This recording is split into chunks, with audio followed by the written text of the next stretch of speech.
Thank you so much for joining me in this interview. I really appreciate you taking the time. Could you please introduce yourself and your channel to whatever extent you feel comfortable with? My pleasure. Thanks to you for your interest in my channel. I go by the pseudonym of Schwerpunkt. I keep a bit of secret on my real persona, as Schwerpunkt is really, say, albeit in parallel, but still something different from what I do in my life, obviously. I run essentially an history of the art of war channel more than else. I discuss also more general history themes, and my first aim is disclosure fundamentally, and broader criticism on different political and historical matters that I feel, to make people aware from my perspective. Thanks. I noticed that your channel focuses very largely on the history of the early migration period in Europe.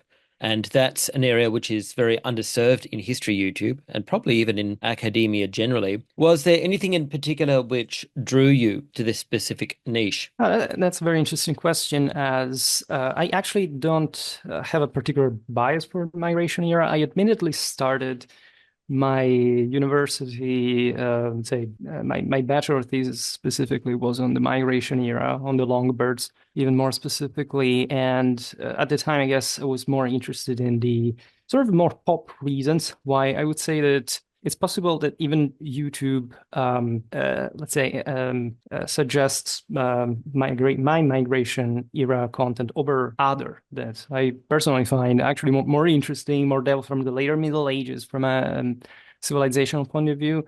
The latter being actually the one in which I specialize. And in fact, it's somewhat frustrating to witness this trends, and that's an important difference between, say, the professional side of the story and the popular one, where somehow intertwines. I would say that my general interest today, but also at the time, largely in the migration era, stemmed from of course, the fundamental question of how much of the notion that modern European, from Europe, all the various national identities that we associate with not just the Middle Ages as a setting defining moment, but specifically that tumultuous shift, migrations, cultural influences of the period really have some strong connection with today, with the period, and if for this reason, I think our historical understanding should be profitably reconsidered or reviewed. Fundamentally a conservative channel, but I think I'm also pretty in the traditional streak of my content, a bit adversarial to what I consider a post-traditional, that is, nationalist and or socialist approach to the migration era fundamentally. And so it's also a period in history that you can document. It's a very complicated period, but it's somewhat easier to dominate. I think in a lifetime, a scholar specializing in the migration era can claim to have covered literally all the sources available, save maybe some archaeological discovery, whatever. So in a way, it's even easier to tell than the later one. There is perhaps some, in fact, catchier aspect of it that the general audience finds more archetypically attractive, maybe. But that's also, in fact, the part that I tend to mainly mitigate and, let's say, try to objectivize as much as I can from my understanding. Excellent, thanks. You've made a couple of points there that I'd like to pick up on, which I think could give viewers a deeper insight into your channel and your approach.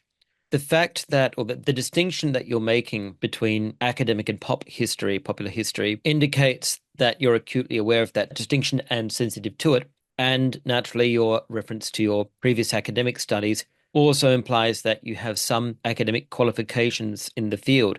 Would you mind sharing, to whatever extent you feel comfortable with, your academic qualifications and or background more generally? Yes, as I said at the beginning, I try to keep a bit of information for myself.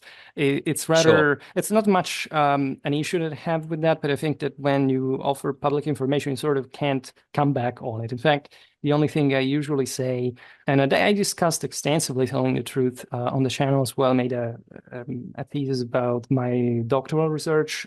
Specifically, I'm a PhD in medieval history Mm, from, I would say, an important Continental University. As we go on, perhaps I will explain better that I don't care so much about formalities. I criticize my right, colleagues understood. all the time, and I don't use that card saying, "Oh, I'm a PhD, so I'm so overly Mm, qualified about uh, any historical topic, and or even some closer one to my actual time and space research preference. When I finished my PhD, I think my QS university ranking or something said that it was like the top humanistic faculty in the world at the time, which is one of the mm, things I can brag about, at least mhm, formal sense, conventional sense. But let's say that experience itself made me acutely aware of the wide complexity that any historical background can have in general, academic or not. And so I'm actually overly critical to an extent of mm. basically any kind of historical content, especially on YouTube, that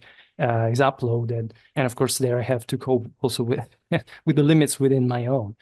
Excellent. Thank you for that. So that I think that's quite important because many people are unaware of any information about your academic Mm, qualifications. mm, mm, And as you say, it's because you don't tout them, you don't appeal to yourself as an authority. But when people are assessing your channel for reliability, as you know they have done, and people have asked questions about it on Reddit, and I know you've responded to that thread in a video of yours. Having watched a number of your videos in which you address some of these questions, it was clear to me that you had academic training and that you had a PhD. And I guessed that your videos were very largely narrativized versions of your lecture notes. I assumed that you were lecturing, and that to me explained your vast volume of content and the reason why your videos tend to be in a very narrativized form with a lot of historical detail, but without citing sources. They seem to me to mm. be videos which were derived from notes which were prepared for oratory rather than for reading. So instead of reading from the equivalent of an academic paper or what might be prepared for a journal submission, you are actually reading from lecture notes. And that explained a lot about the way your videos are presented and the way your narrative sometimes spins off into these various excursions and Digressions. Yeah, yeah, exactly. and digressions, exactly. And you're integrating a few broader topics into the narrative at the same time before returning to the history. And I thought, okay, yeah, this sounds like a university lecturer. It sounds like the history lecturers that I had when I was doing my undergraduate degree. I would actually rectify that because albeit I did participate I did teach like as an assistant. I was a host in different circumstances at university. I have different, say, from bigger classes, say first year introductory, say medieval history introduction to more, I don't know, 30, 40 people to, narrow master classes about a single battle in front of 3, 4 people. It's this kind of way. I do not actually like what one can find on Schwerpunkt has minimally to do with that. These are all scripts that I research daily and and that I put together quite sort of speedily. Essentially, as you pointed out, also drawing.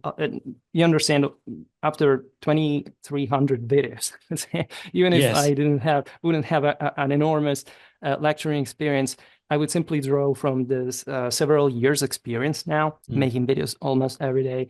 And of course, I did improve over time because of it. So everything is a blend, and I do this in a very so extemporary and also Mhm. fundamentally private way. I hardly ever engage like right now with anyone who's really aside from the comments from I hardly spoke too often, let's say, in front of large crowds. But Mm. of course, I try to uphold certain standards that are naturally lower than the ones I would use for a peer-reviewed publishing Yes. on YouTube, which I think still places the content and my content. And I don't say this to flatter myself, but just Mm. for what I see out there comparatively, I think easily, yeah, at a higher level than the Yeah, average absolutely. YouTube Yeah. history one. And so, but I don't take it much as a personal accomplishment. It's just like a byproduct of my background. And then the reasons why I engage into this on YouTube are, wider than just my academic background, of course. Thanks very much for that.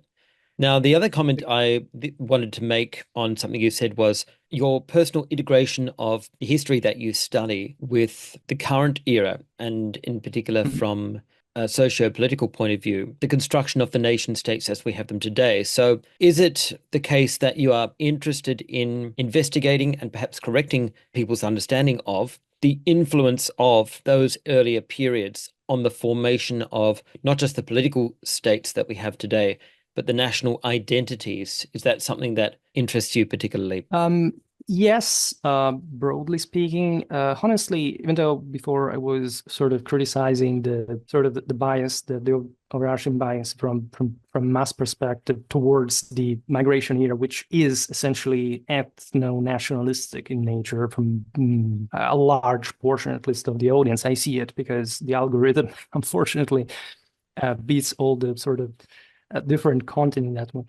I must avow that even though I did come, in fact, as a younger self from a more critical view of let's say, the continuity of national identities in history, I've been reevaluating gradually over time, and also through my work through Schwerpunkt, the actual continuity existing in this national sense, certain I would go as far as saying some ingrained sort of cultural characteristics that individual people seem to have displayed still, I don't know, 2000 years ago, which is dangerous talk to a degree because it Yes, I lends understand. itself Yeah, to kind pretty of severe exceptionalism misinterpretation. and Yeah, and the problem is, of course, that I realize myself, I get many subscribers that fundamentally hear only in fact, what they want to hear, and tend correct. Yeah. to identify myself, identify me with, more kind of political, Mm. I wouldn't say activist because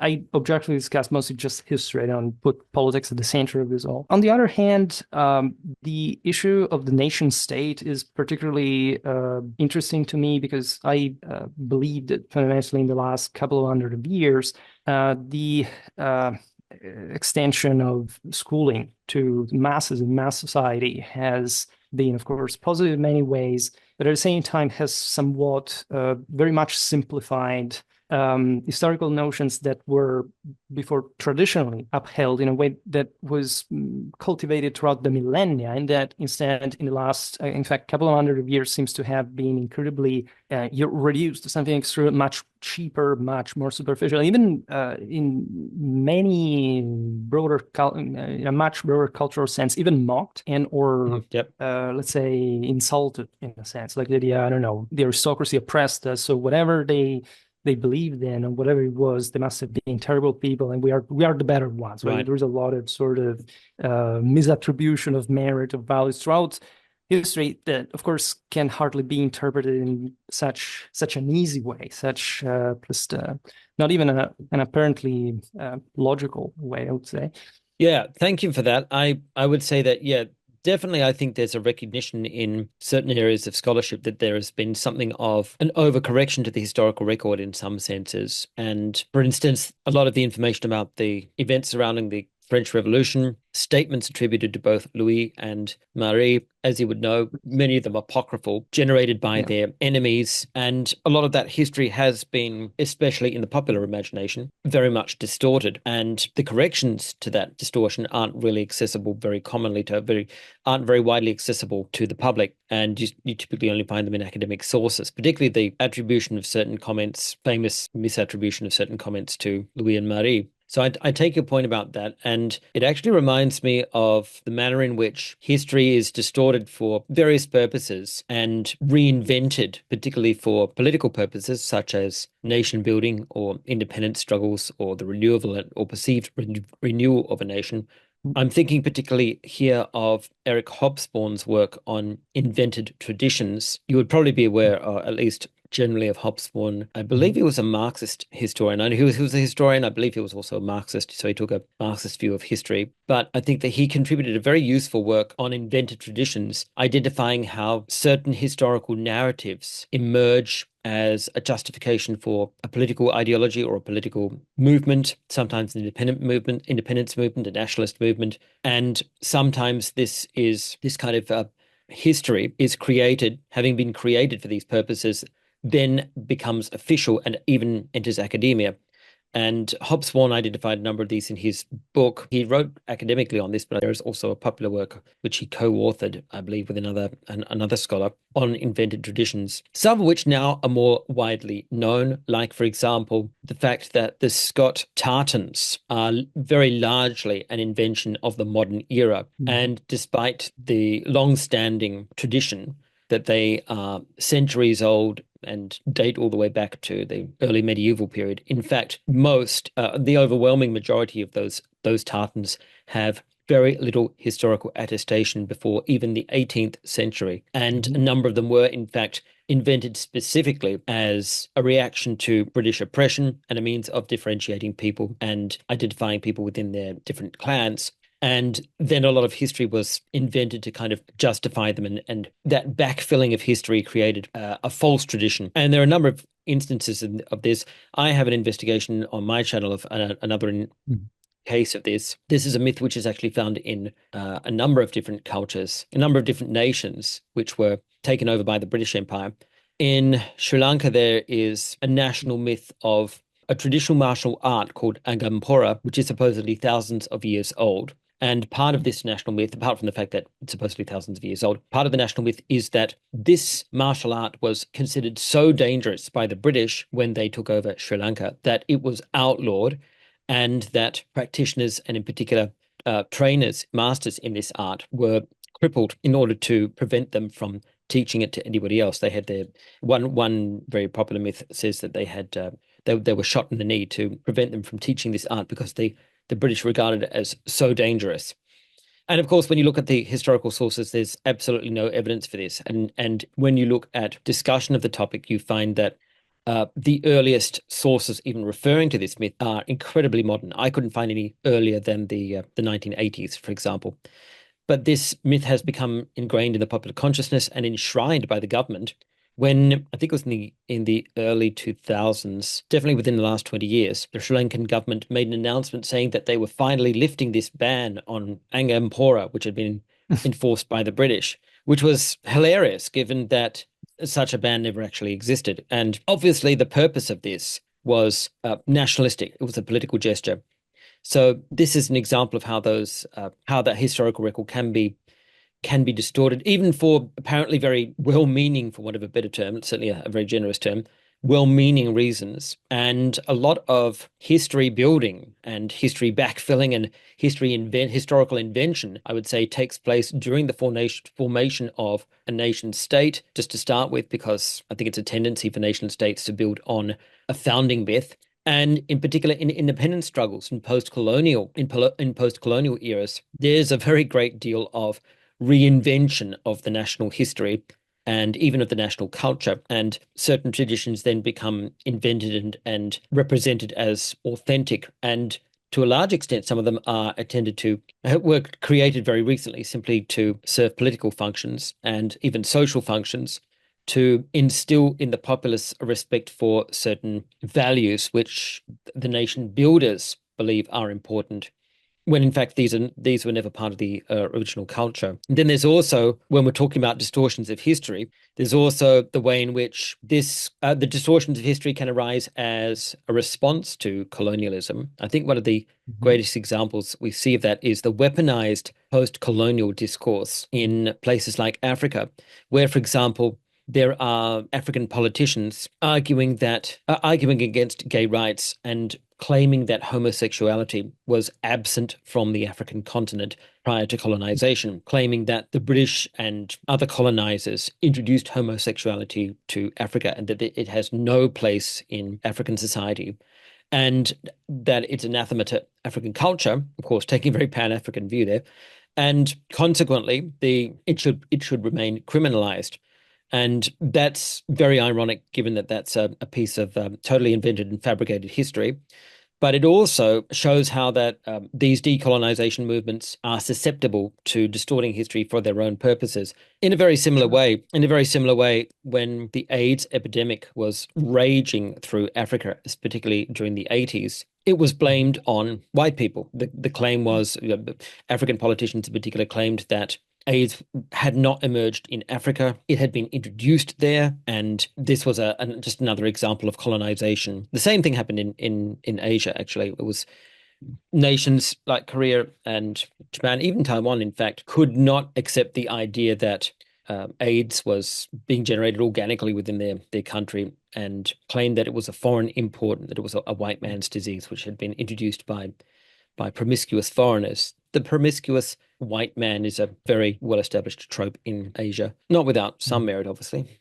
I think this is a great example of how these invented histories emerge, particularly as a result of national discourse, nation building discourse, and in particular, most recently, post-colonial discourse. And particularly when it's connected to independence struggles and post-colonial discourse, I think it can be very difficult to disentangle, because criticism of these invented traditions is then interpreted as or conflated with criticism of independence struggles or national identity or culture. And people become very sensitive about that, and it becomes extremely difficult to dislodge these invented traditions from people's minds, because they regard this as an attack on the culture or the history of an oppressed people. And it can be very difficult to disentangle those myths from people's convictions for those reasons. Have you ever had any experience with an invented tradition, or perhaps just a pop history myth, which was well established and which you believed needed to be deconstructed? Well, that's quite an interesting point, because while you were finishing a few seconds ago, I was thinking about post-socialist Europe, going back to the Yep. migration era topic, for example.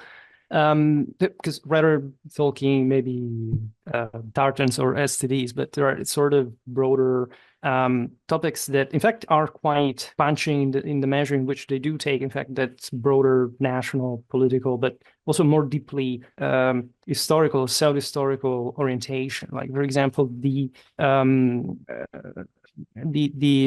overemphasis on migration era or Viking era. Like if you look at, for example, Slavic countries in many ways, you can almost palpate this need to having almost to eliminate any difference between, I don't know, Scandinavia or the Western Slavic or the Eastern Slavic world, in order to participate in this sort of bigger gang of raiders, warriors, of tough guys that in that time were sort of opposite to civilization and to the allegedly decadent or oppressive, say, Christian lands, etc. And there you have so much ingrained, like including post-socialist, for example, anti-theism to an extent. That paradoxically, it's a socialist legacy that in many ways, in fact, these countries abhor, but that's it's being somehow so surgically ingrained in them during the socialist era that they sort of continue having by habit, by scapegoating or similar things, as opposite to, in fact, the beautiful medieval history of, in fact, those countries also in later times and during not just the Christianization process in itself, but the quite powerful and developed powers that they were, kingdoms, and during the feudal age, the later Middle Ages. The same goes for Scandinavia. You think Scandinavian Middle Ages, it's the Vikings, right? I find later medieval Scandinavian history much more interesting in many ways, not everyone. Like the Viking era is extremely fascinating, but the way in which you can see being on YouTube,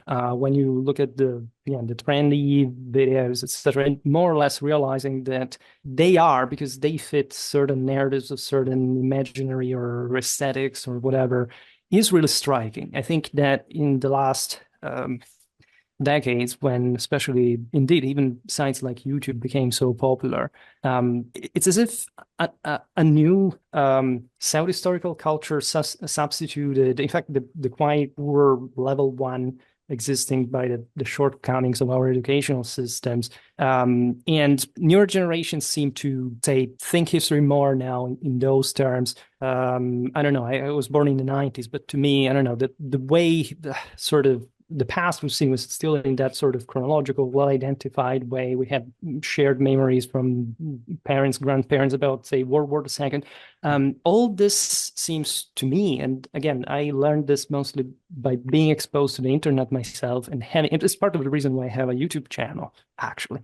It was shocking when I first realized that, how countries see each other or themselves and in the internet culture. And so I think that this process definitely happens all the time. It's brutally accelerating in the last decades in a way that I don't think we have much control, really, because we can't really stop these ideas from sort of, at some point they're fragile, because if they do not, that's the importance of historical accuracy for say presenting standards, points of reference, some sort of sounder historical criticism, if anything, even just dialectically can do a lot against this. But it's as if the same YouTube profited more from this, and to an extent it's fine. I don't think it should be particularly regulated or anything like it. That's the point. But it's just extremely important to observe from the educator's perspective that sort of the better history does not win against the sort of more I don't even know how to define it. I'd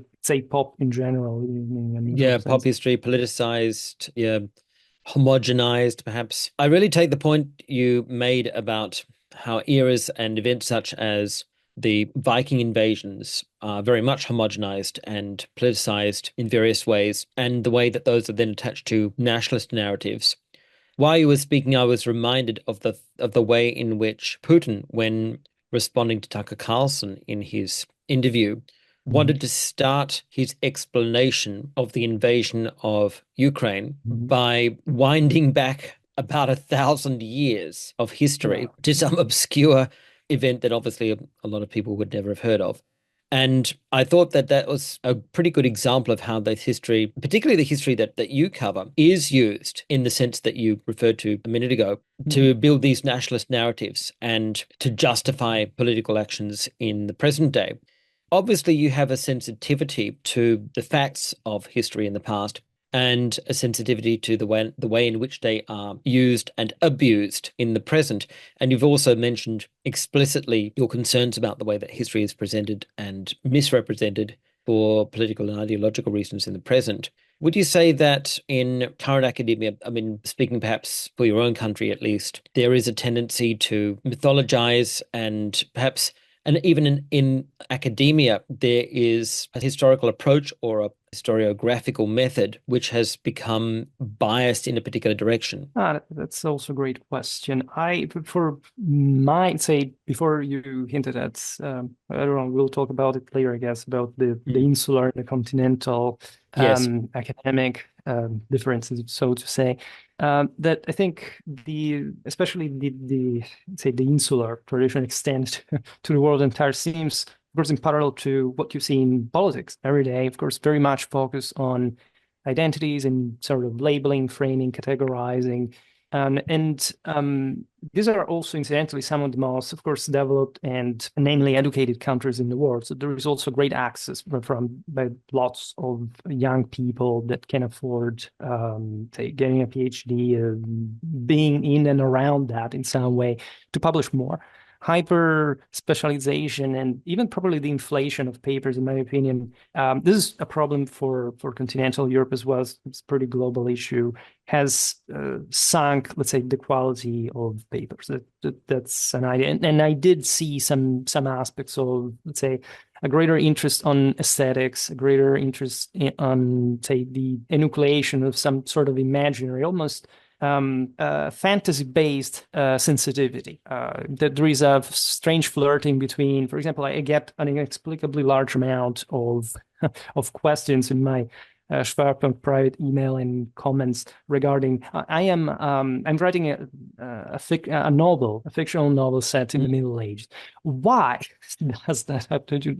Like, why would you write that? Why would you come close to history because of this and not for knowing history, which is reality and it's something very straightforwardly affecting? Like it's the example about, for example, Putin's interview matches with what we're talking about before, because I would say, contrary to what you said, for example, that actually talking about the birth of the Rus is a very important topical moment for Ukrainian, Russian national identities.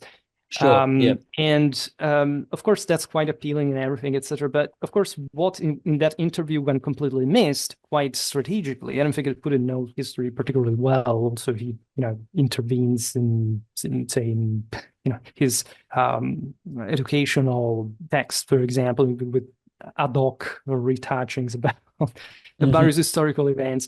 But in that case, for example, I know 17th century history, the possibility of the existence at that point and the survival at that point potentially of a Polish, Lithuanian, Ukrainian Commonwealth, or the Tsarist repression of Ukrainians during the 18th century, and all the, I don't know, Habsburgic Galician, how important was that to foster a Ukrainian national identity?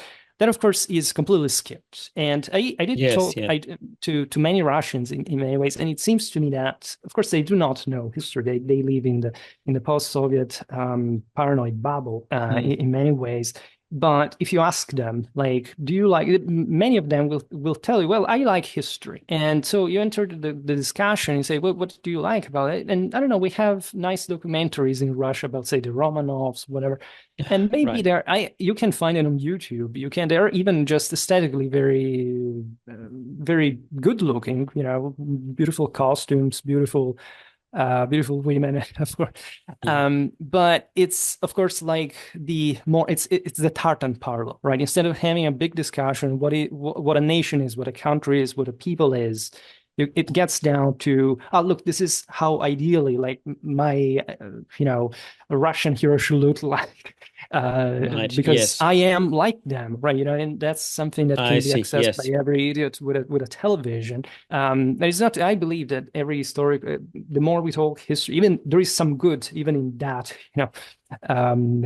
Russian documentary straight. But the way, of course, it contextually comes to be weaponized and used, I think it's self-evident, except to those, in fact, who do not know history, who maybe have never heard of the aforementioned, for example, Ukrainian national historical topics. And we do live in a perpetual mythology. I think, for example, World War II hasn't fundamentally been understood globally by anyone. I think we still live by what was decided, also for good political reasons at the end of the war, given that there was another one in of course, in the Cold One to win, but we stuck with that, and the average, say, motivation to come closer to such topics, etc., it's deeply unhistorical, almost anti-historical, because historicity seems to be like pertaining to this terrible world of the,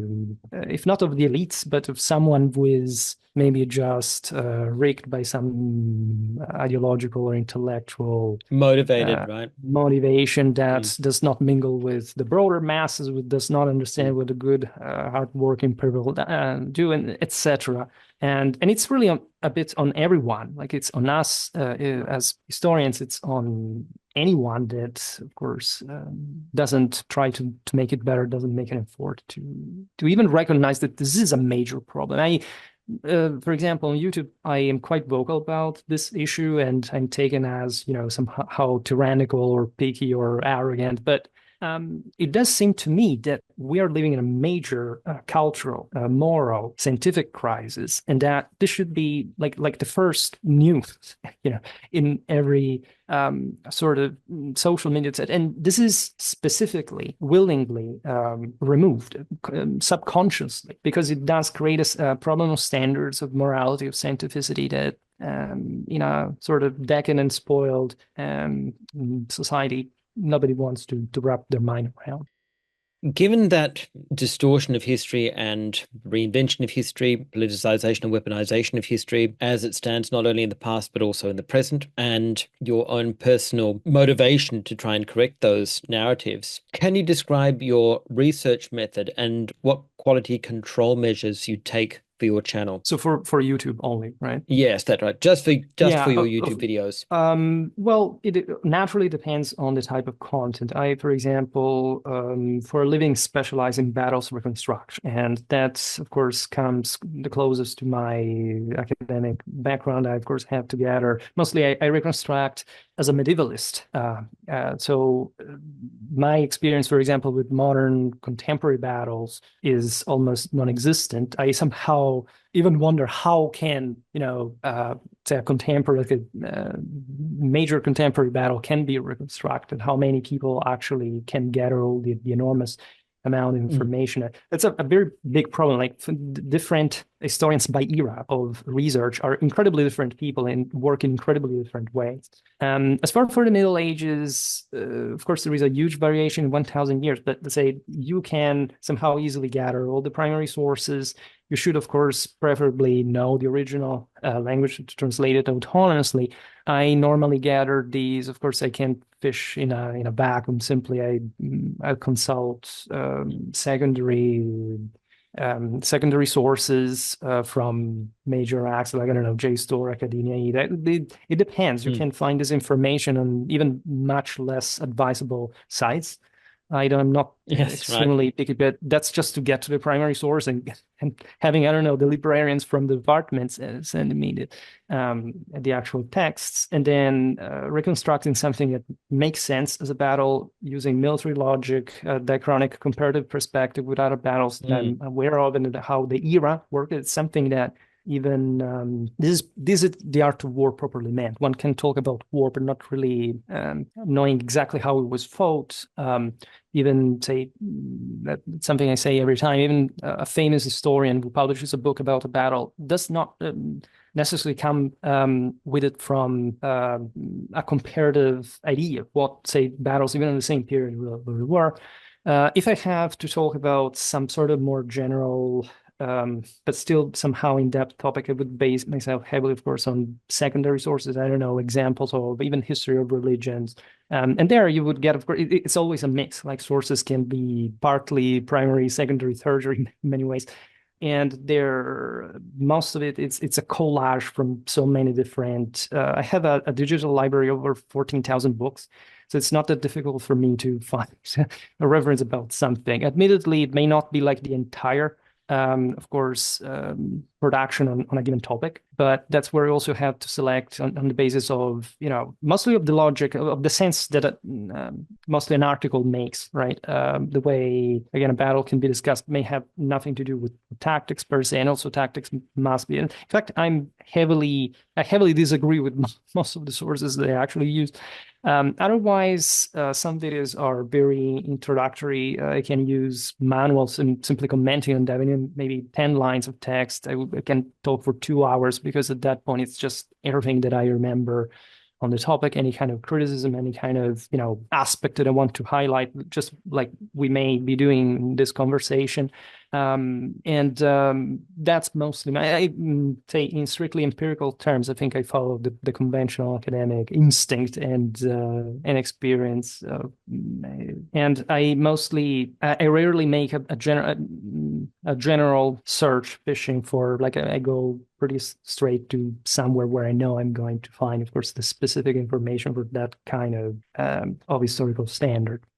Thanks. I really appreciate the detail you've gone into there and the way that you describe your use of the secondary sources in particular, and the way you synthesize them, the various sources from which you obtain those secondary sources, and the way that you examine them critically.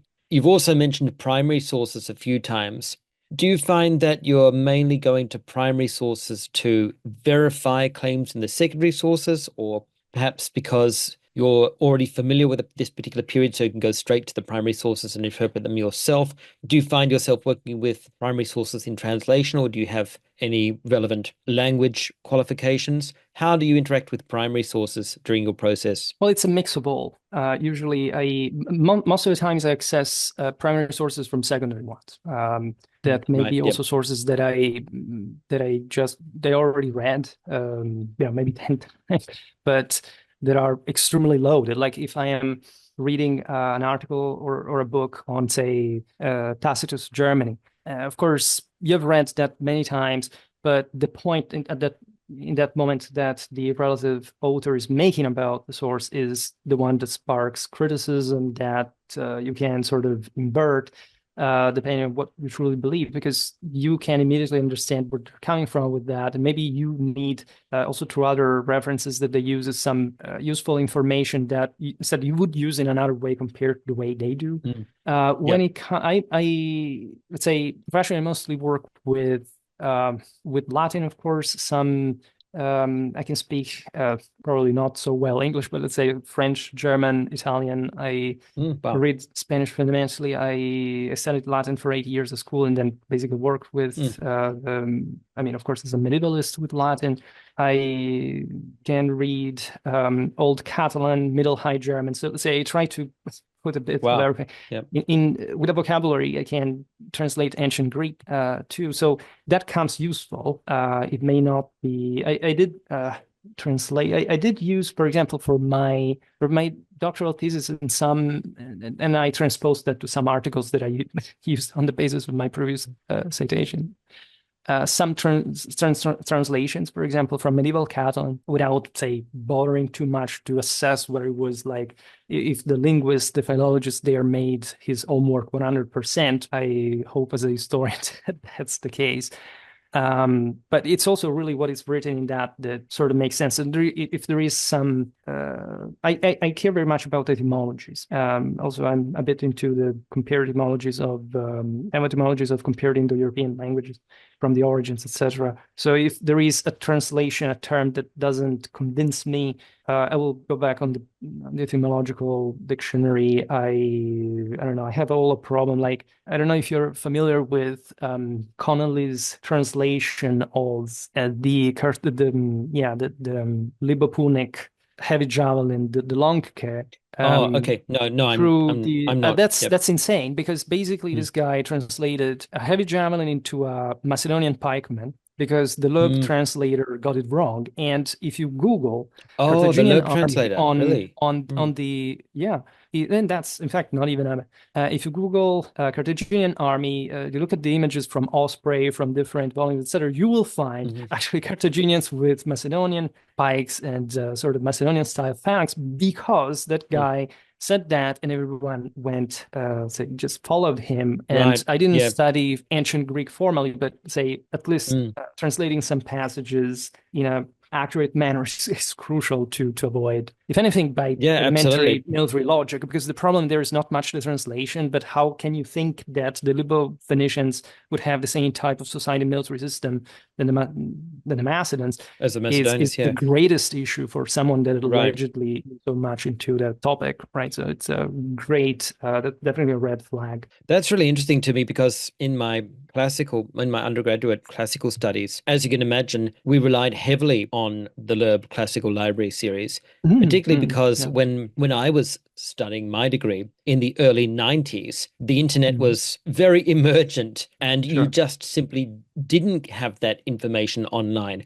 You had to go to the library and you had to thumb through the volumes and you would be given references, volume numbers, the Loeb Classical Library. For those who are unaware, the Loeb Classical Library is a very large collection of English translations of classical texts. It's an ongoing project of, I think, at least 100 years now, specifically designed to make classical text accessible, academically translated classical texts. Now, a lot of those volumes were produced a long time ago, up to at least a century ago now, I believe. And in recent years, there has been a revision of a number of those volumes and a retranslation by scholars with more information and sometimes more textual sources as well, and from more accurate critical texts. So there is an issue with using volumes of the Loeb Classical Library which were written a very long time ago. And yes, it's expected that there will be occasional errors, but the error that you're talking about here seems like, as you say, it's not simply a matter of translation. It's something that logically and rationally just shouldn't even make sense. So that it's difficult to even imagine how the error actually emerged. How do you think that mistake actually was made? Do you think it was a matter of misunderstanding of a lexical term or a misunderstanding of the military history? Well, it's how it was born, in my opinion, was simple laziness. I mean, probably the author simply relied on the straightforward translation. Maybe it was not even specifically defining a pike. I don't know. I haven't searched for what the Loeb translator actually told him, but honestly, I don't know.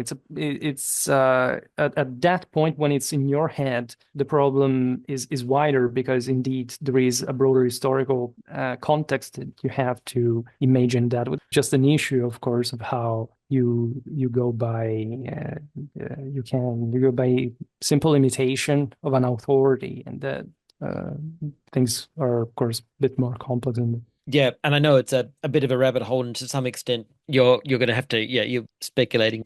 I do love this kind of thing. I do really appreciate you raising this point because I think it's really important for people to understand how historians interact with sources, how they are not infallible, but also how there's a process of review and correction. And within academia, there is a what we could call a self-correcting mechanism, as with science. Obviously, it's imperfect, but it is there, and that's part of the peer review process.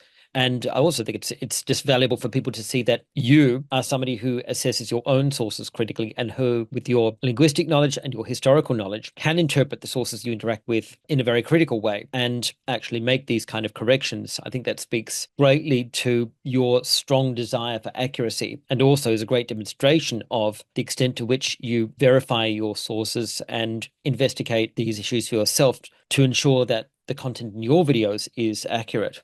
Yes, I would say also in general, we should have, there is, I perceive also on YouTube, a sort of, not necessarily a distrust, but a detachment from the fact that pop culture and what the academia actually does, right? I may say that Yes, now definitely. this author made a mistake, but of course, the academia produces overwhelmingly accurate, let's call it Absolutely. content, given that we're on YouTube Yes, anyway. yes. The vocabulary Mm, gets a bit twisted. I know. Yeah. But yes, we all do mistake, and I would like especially to stress this, which is very important when you look at the citation process as well. And that's part of the reason why I don't do it. If I talk about a source, I will of course say the name explicitly. I will reflect on these pieces, but generally speaking, the mechanical reference entailed in citation is per se not the indicator of historical accuracy per se. Not just there is Sure. Yeah. always a realm for, of course, of criticism and debate, but there is not at a priori like some sort of straightforward absolute truth engraved somewhere that you can simply reference back to through citations. And in fact, part of the reason why I don't provide the videos with a bibliography for the audience that, however, can find the more straightforward references to whatever I find, in fact, meaningful to explicitate is a sort of protest against this kind of attitude, right? Where did you find this? Where did you say things I discuss often can easily be found out there, right? Not maybe the actual content, but the actual work or other bibliography you can easily find this information from. And it seems to me that there is a paradox. People are somehow more interested in YouTube in, say, this kind of sort of gotcha critical attitude just to undermine authority and do not and skip entirely like the value of of historical insight. Of course, I sound as if I was trying to defend my approach here, but I think it's a deeper problem because that kind of attitude seems to me to be traded not just for certain sort of moral qualities, but the actual historical work and further autonomous research, right? I doubt that people that find, say that even if you give them this bibliography, are they going to, would it actually be better in terms of criticism? I don't think more than much. It seems to me that it's important to guide a bit the audience that authority is, to an extent, if in its empirical function, let's say, not in fact in that categoristic formalization what should be brought a bit more at the center of the broader historical culture and education, right? Because it's bigger. Because indeed, the person who knows less cannot assess that autonomy, and that's where citations, of course, their system is key. But there is also a lot of historical work that you must autonomously do, right? It's not simply giving you the sources Yes. that is allowing you to frame them correctly, unfortunately. Yeah, I do take your point, and this is something which I've discussed in my interviews with a number of other YouTubers. Yes, providing sources is helping your viewers to know that you are following a particular method and that you are meeting certain minimum standards, for example, in minimum academic standards. But at the same time, as a number of my interviewees have noted, yeah, they're fully aware that most of their viewers, the overwhelming majority of their viewers, are not even going to bother looking at that reference list, let alone chasing up the sources themselves. So to an extent, it's a more symbolic act. It's demonstrating your willingness to reveal your hand and to show that you are following a specific kind of method, and showing your willingness to be transparent about where you're getting your information from, and also inviting, to some extent, inviting critique and cross-examination. But to a large extent, yes, I recognize it is symbolic insofar as very few people are actually going to use the references that you cite or the bibliography you provide for the purpose of verification or for the purpose of investigating your claims. So I understand I your. also feel that Sorry, go that ahead. Yep. authority shouldn't be. No, sorry for interrupting, but I think that this the aforementioned historical authority shouldn't be that cathedratic. I mean, if I address you in a sort of peer kind of peers kind of dimension, I think you're more likely to listen to the point, and at that point, it's on me for it to make sense, rather than saying, I'm the expert here. These are the sources. Go check them if you want. I will just, repeat a prepared script, and I don't care what you have to say. Yes. I Mhm. like to convince rather than present myself as the ultimate. So I want to prove, to be honest, or if anything, if I'm able, of course. And so that's my style on YouTube. Then, of course, I understand it can create perplexities. It can spark legitimate criticism. Except I hardly ever saw the legitimate part. Right? Every criticism is legitimate, but it should make sense as well. And so, yeah, sometimes we see strange things happening, but it's also good because it stimulates further, like from my side in this case, further care and reflection on what I'm saying, which is Mm. also in part the reason why I do this, because I'm talking to people. So it's not that it's a monologue about myself or whatever I wake up in the morning thinking to have found out, sorted out by myself. Excellent. We've touched a couple of times on the issue of historiographical method differing in the continental academia and Anglo-American academia. So I'd like to elicit your comments on that. A number of, well, probably most of my viewers would be, many of my viewers at least, would be unaware of the fact that there is something of a difference between the historiographical method and approach in Anglo-American academia, if not Anglosphere academia more generally, and what we might call the continental academia, referring to continental Europe. Could you explain your understanding of that distinction and on which side, if either, you stand? Sure. It's actually a very complex issue, as you can imagine. I would Sure. stress Yeah. there that the reason why I often made this distinction for the sake of, say, argument in my videos is that I talk largely, like the overwhelming majority of my followers are, in fact, Anglo-Americans and or Australians, in fact. So this difference to me is not particular. I've never honestly really studied or researched too much on this kind of difference. I have some sort of, we're talking philosophy before. Of course, there are important cultural divides. You can, even just through history, understand why orientatively a people would be more inclined to certain, approaches. For example, I think the insular school per se is ends quite profitably by a way, which I highly estimate to be more empirically based. In a sense, there is a different relation, of course, towards authority, the differences between civil and common law, the idea, for example, of tyranny, right, in the Anglosphere is incredibly more relevant than it is in continental Europe. I would stress there, in fact, the radical differences between, say, the British or the US one, or the same continental one. Like, in fact, one of my grievances is more than else that indeed, because of the deserved fame that, of course, the Anglo-Saxon culture achieved in the world historically, morally, and scientifically. And in a narrow sense, this got down to the say the taking over of the media cultural references and background, more or less. Like if somebody accesses the internet, and of course in the world he's likely to have studied English and would use this as a of course as a mean to browse the more readily available content. They would be acquainted to all a series of references that stem particularly from the Anglosphere.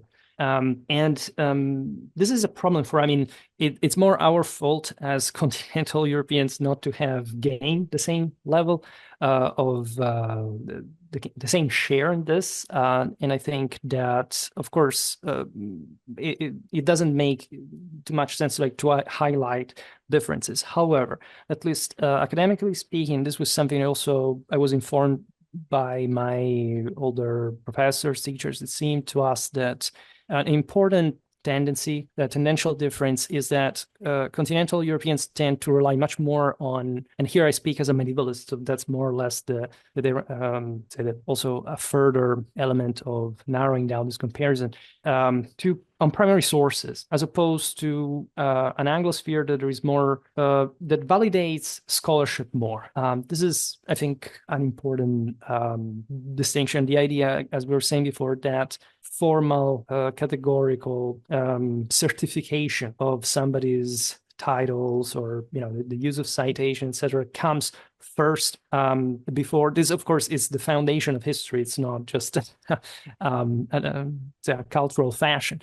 But I would say in the Anglosphere does pass much more through the idea that scholarship just per se, and paradoxically, considering what I just said about authority, does stem from the authority of the scholar and posing, to an extent, evidence on a second plan. And in part, this is stemmed from the fact that, I don't know, Oxford, Cambridge would see themselves, for example, as also the recipients of, say, the ancient classical legacy in many ways. Yep. And they would attain such great standards and so on. But it also derives from a specific path that British history followed historically.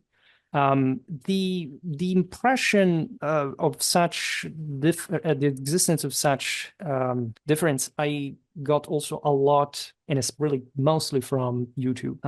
There is definitely a very different way of thinking, approach to history between, say, continental Europeans. They, in this sense, seem to be also much more silent in general. This is, I don't think, only a matter of, say, they know English less, of course, than somebody living in the Anglosphere, and so participating less overall. But, for example, a socioeconomical bias from the last 50 years of, say, academic history in the Anglosphere, the precocious social history in the United States, all the how relevant that was for the past of that country.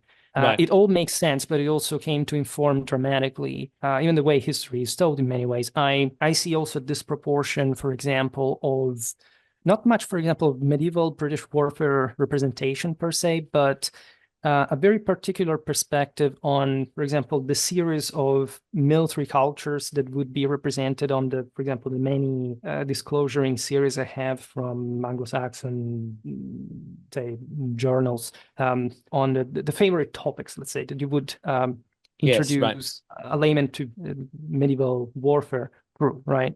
Which derive from many different reasons, like, for example, the proto-Protestant context, like the Hussite one, would be on every book of this kind, for example, whereas the same, I don't know, medieval German warfare, medieval Italian warfare would be dramatically underrepresented. I was just making the other day a video on the Battle of Tagliacozzo, 1268, between Charles of Anjou and Caroline of Swabia. It's one of the most climatic clashes in medieval history, like basically southern Italy remaining in the French hands as opposed to the one of the Hohenstaufen that had controlled it past generations. This is a massive battle, not just for the political implications, but because it was just huge. And one of the largest in the era, like Benevent or Markfeld. I found out that I am basically the only person that I covered that covered this battle on YouTube, which is insane because you would have plenty of videos documenting every single battle, say of even the smaller clashes of the very big 100 Years' War, the Wars of the Roses. But Yep. when it comes to certain realities, there seems to be a huge gap. The medieval, the Oxford Encyclopedia of Medieval Warfare. This is, I think, from the either 2011. I don't remember. I should check this. So, like something that you would rely on just by presentation ignores the 1315 Battle of Montecatini. It was a clash between the Italian Guelphs and Ghibellines that was actually the largest battle of the time. Right. There is no reference whatsoever to this battle, but it's plenty of references, of course, to many other smaller battles, including from the same, for example, Italian Guelph Ghibelline struggle. And that for some reason, admittedly, for example, because the Italians wouldn't write about it, this is a problem. After World War II, France, Germany, Italy contributed much less to, of course, the military to military historiography than the Anglo sphere for obvious reasons. But it seems it's very difficult to even begin to explain what kind of process brought to what kind of rationale, what kind of criterion was used, for example, to provide to at least to exclude in this case such battle Such a from a significant volume like event, that. yeah. And and I think that it's like, as we were saying before, in both in terms of personal historical education, and so reception capability, or the one of, say, the past of a people, etc. It does turn out that it's not simply by exposing people to such missing knowledge that they will, in fact, understand how important it is in its relative terms. There seems to be some sort of self-perpetuating, ingrained, almost dismissal towards what Right. does not belong to that canon, to that habit, to that set of conventional references. And that's something that I personally feel very much, aside also from, say, the insular continental difference. And that also brings me to think seriously enough that I don't think we haven't really studied medieval warfare well. You would think that by the 21st century, after centuries of proper historiographical approaches, we would have sorted out, like, at least a broader, say, broadly objective distinction of the various proportions, let's say, that characterize the political, military, and social phenomena in even, say, the Western, the European Middle Ages. Have started to realize from quite a while that this is not the case. That most of the history that we disclose is the product of some heavy cultural distortion that definitely betrays the apparent moral and scientific objectivity that, especially in, I would say, as I was a kid, this idea that we had sorted more or less everything out already as a Sorted everything out, civilization. yeah. That there is always a a clear meter to define everything, that everybody knows that if you do not follow that specific authority, you're sort of conspiracy theorist or whatever. And it seems to me that we have instead ever more trained people to abandon critical thinking and to, in fact, paradoxically, allow only for the most unhinged conspiratorial and sort of revisionistic endeavors, as opposed to provide further fertile soil for the revival of some greater understanding of the caliber of our civilization. Thanks for that commentary. I was making notes as you were speaking so that I could attempt a summary of the points you raised. So, would you say that the primary distinction between the historiographical method of the Anglo-American approach and the Continental approach would be, firstly, differences in the role of authority and sources? Secondly, motivation and paradigm or model with which history is approached, as, for example, in Anglo-American historiography, models such as social history and post-colonial studies have become dominant. And thirdly, the selection and representation of topics with Anglo Anglo-American historiography confining itself very largely to an established historical canon, not only of sources, but also of subject matter. Would that be a reasonable summary of the differences you see? Yes, I would say for what yes one can approximate. Like there is a great deal of I would think say there is the bad joke that the Europeans make that say Americans are ignorant. They do not know history. This is absolutely not true. I don't think so. And I don't say it just because the overwhelming majority of my Right. followers I was saying Viewers, yeah. is from the United States, but because I would say I would tell them I would treat them harshly sometimes, I must admit. But it's not ignorance, it's self-referentiality. That's the issue. Right, It's right. not the actual lack of knowledge, it's not the fact that it's not a lack of education. It's a very complex set of matters that brought to familiarize. It's almost like an emotional need. It's not like even a rationally stage, like kind of, academic attitude, I would think. It's the consequence of broader cultural issues in a Yeah, culture. civilization, Yeah. including, again, thinking too much about it. Usually when civilizations sort of stall and risk to crumble, they start overlooking at themselves, let's say, and forgetting how much there is outside still, how much work there is still for expanding So thought perhaps and an motivation, force. over analysis of a very small canon, Mm. and maybe a hyperfixation on a few perceived to be on a small range of sources which are Just an conceived or perceived example. as highly important. Very recently there are still this incredibly successful YouTube videos about the so-called hoplitic heresy, Mm. which basically stems from the academic realization that sort of the model that we think hoplitism, like from the sort of fairly traumatized post-Vietnam War American culture mostly, conflicts with, in fact, much more fluid type of politic combat that is suggested by a less prejudicial reading of primary sources. And this is actually a very I would consider it almost a non-problem. You see, because the topic is discussed mostly not because we have asked just independent researchers or scholars that maybe have studied this in parallel by themselves and just know that such a rigid model of hoplitism never existed, and that is something that you would easily understand just by comparison with other military cultures in general. Right. The debate is, look, we were wrong before, so now we are disproving the guys that came before us that made the mistake. But it's an incredibly recent controversy, and I think also one that many historians, military historians, wouldn't fall into, except we are referring to a very narrow amount of scholars that studied this and that at some point put out this theory, and that today maybe are the same ones that say, yes, I was wrong in not teaching it normally, let's say, rather than teaching people to, for example, autonomously study classical Hellenic warfare and framing it like In its through own the right, you mean? enormous amount of bibliography that we have. It's almost claustrophobic to think that we are surprising ourselves about something so easy to dispel, right? It's not. It's almost it boggles the mind, really.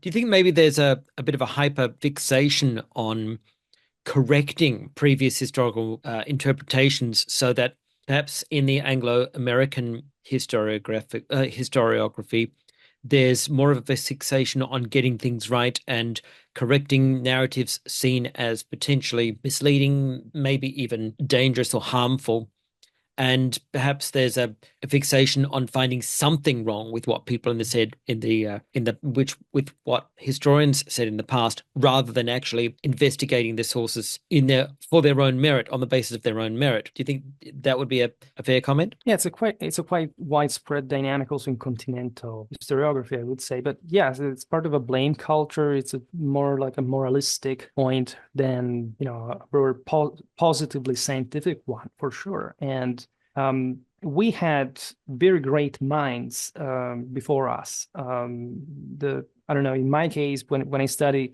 the medieval art of war, like it's already from the the late 19th century, you start having great scholars who were wrong in many conclusions of theirs, but that had actually made a gigantic work and effort, especially considering the means of the time, that conferred them, for example, a level of criticism and general wisdom that is also the reason why we still cite them today every time we start a thesis or something.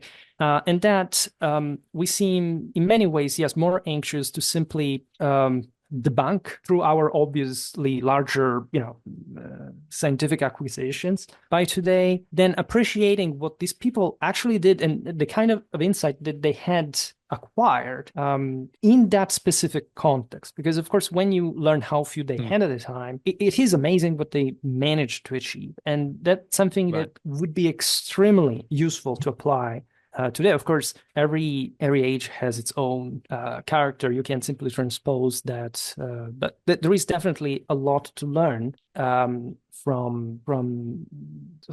older authors. They very often are sort of misrepresented in the way they actually, in what they actually said. For example, an attitude that I encountered often on the internet is, together with the socioeconomical bias towards history, this sense of I don't want to hear evenemential history, and also the history of important battles or important political events. I want to know what brought to this, as if there was also a sort of deterministic reason why things went that way without the actual agency of individual actors, in fact. And even misrepresenting, for example, from a conservative standpoint, there is a great criticism in turn towards, say, the market figure like the school of Lezanin, Bloch, Lefebvre, etc. These were medievalists that, of course, adopted a structuralistic, in part materialistic approach to the study, say, of medieval economy and peasant work, labor force, and so on. And so all things that in that time in history, of course, hadn't been adequately studied and brought on the fore, that are also extremely important to understand, say, how much medieval knight cost to society, and how was it possible for him to receive such an enormous surplus, for which purpose that is instead an ideal concept, this cultural one is a deeply political, moral, spiritual one as well, and everything intertwines. Well, those authors, in fact, never claimed, as also both people from both the right and the left, that evenemential history was useless, or it didn't have to be told. The history, for example, of battles or important events was not to be told. These were simply the pupils of scholars that studied a lot of political and military history without studying the social one,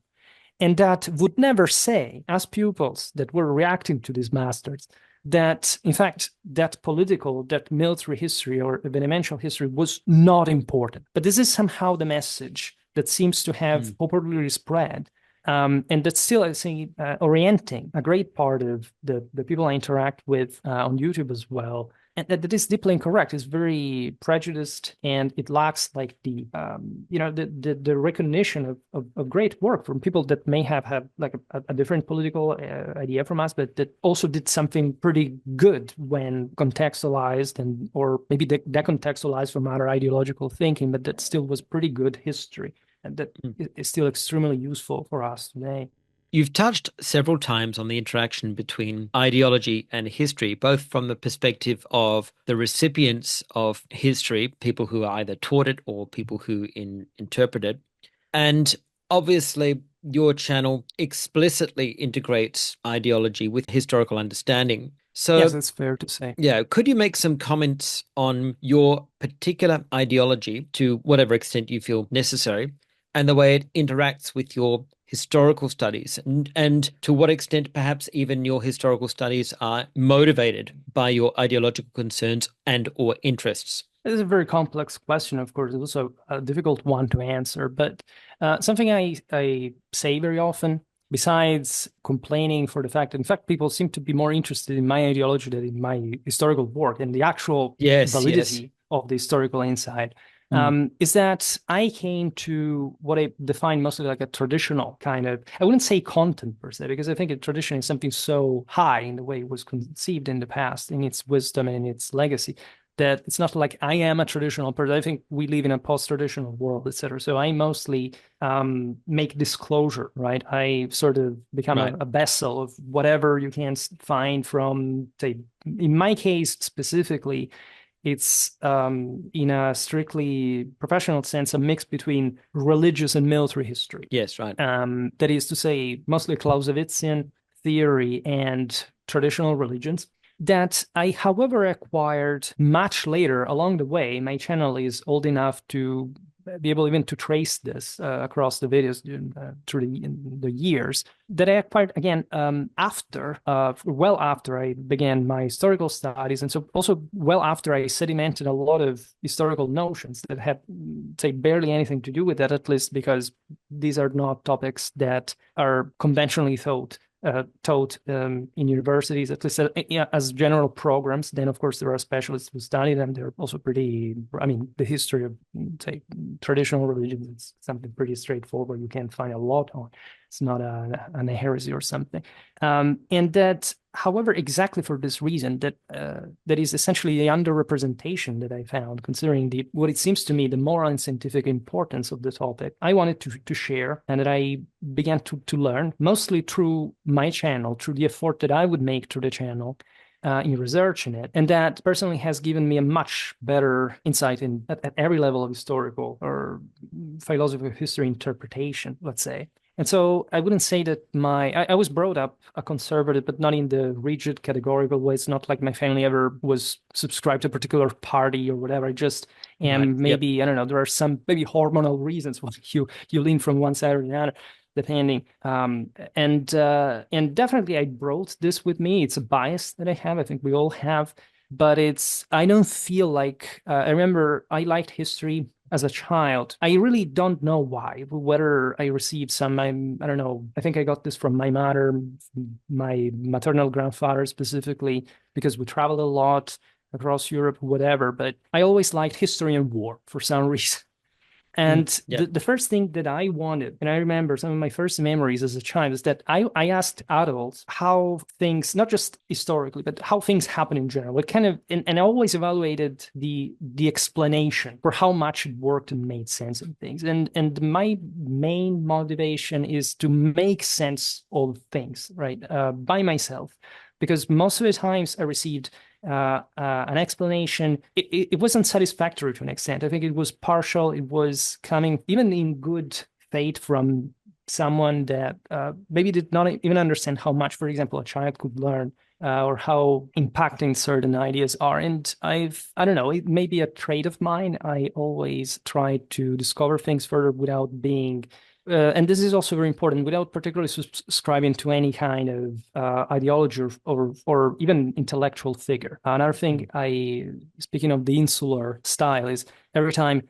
So what ideology is yours? Which kind of thinker are you after? Right. Yep. I'm not. I don't know to say that. I just came to develop this autonomously, and I find more people wondering where I get the stuff from than actually analyzing it for what it is, which I think even in an amatorial sense, meaning that, I don't know, I studied, for example, the Germanic war bands in a religious military sense from the aforementioned Clausewitzian background or what I studied through my source. I don't specialize in the history of Germanic war bands, but I realized that having made so much content on it, it came to be something, I don't know, I developed some kind of theory that could hold ground even at some kind of academic level that I never explored.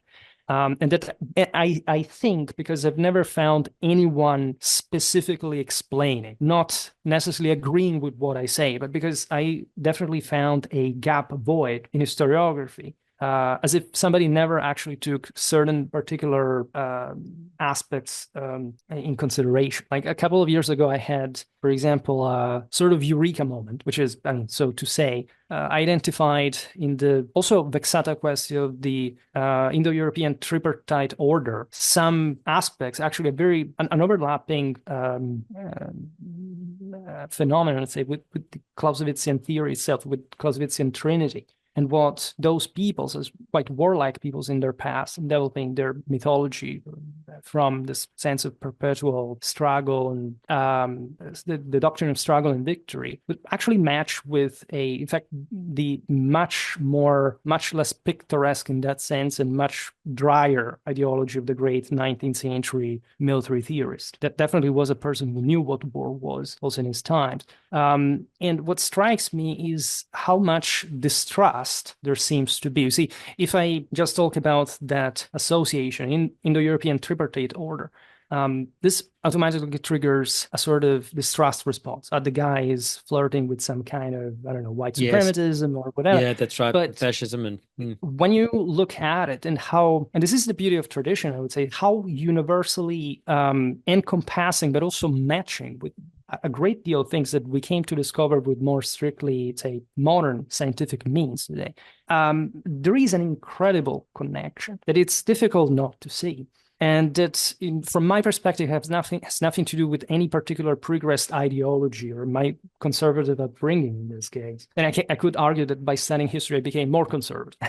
But right. this Yep. may also be my experience. I don't know. Yeah, I think there's a tendency for some people who get deeply into history to become more conservative or traditionalist, at least in the sense of discovering what they conceive or what they perceive as valuable information or even values from the past, which they believe have been intentionally or incidentally discarded by present culture, It's as contemporary if culture. much of this stemmed, in my case, also from the contempt that I have towards modern conservatism, in the way I see Right, it vulgar, even not just in comparison to tradition as I came to see it, because who the hell knows how people actually believed right, yep. in that time, and how much you can actually apply this to people with the kind of sources, or better lack thereof, that we have. But the way some political movements or cultural ones would claim to have this traditional conservative essence to them, while they don't even know what actual tradition was about and what kind of contempt, for example, those ancestors of theirs would have towards them if they had seen them in today's time. So that's actually a great part of my motivation for making history.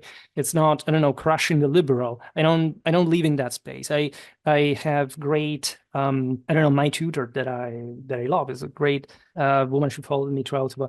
She was, if not a leftist, she was definitely very liberal, and we never had ever an argument about any kind of political, cultural issue. We would disagree, but to me, she's just such a great historian because she did her homework, and her conclusions are pretty amazing. And the thing that makes me hopeful is that history does seem to actually have, when properly known, and so now when cheaply distributed to the masses without criterion, this unifying capacity. And after all, much of the political infighting stems from misunderstanding of things that, at least, yes, they can be opposite and quite essentially, but that in between tend to lack the very fundamentals of what the political issue at hand is actually about.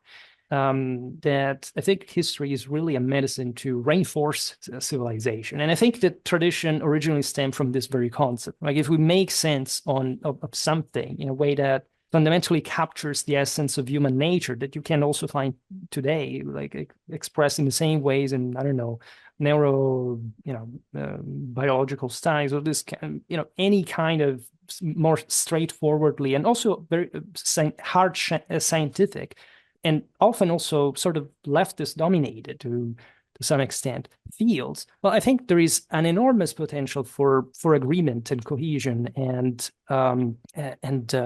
accomplishment as a community. Thanks for that really detailed comment. That's exactly the kind of response I was hoping for, because it provides a much deeper insight into your understanding of the interaction between history and the present day culture, and also gives some insight into not only the way in which you believe that ideology relates to history, but also into your personal ideology.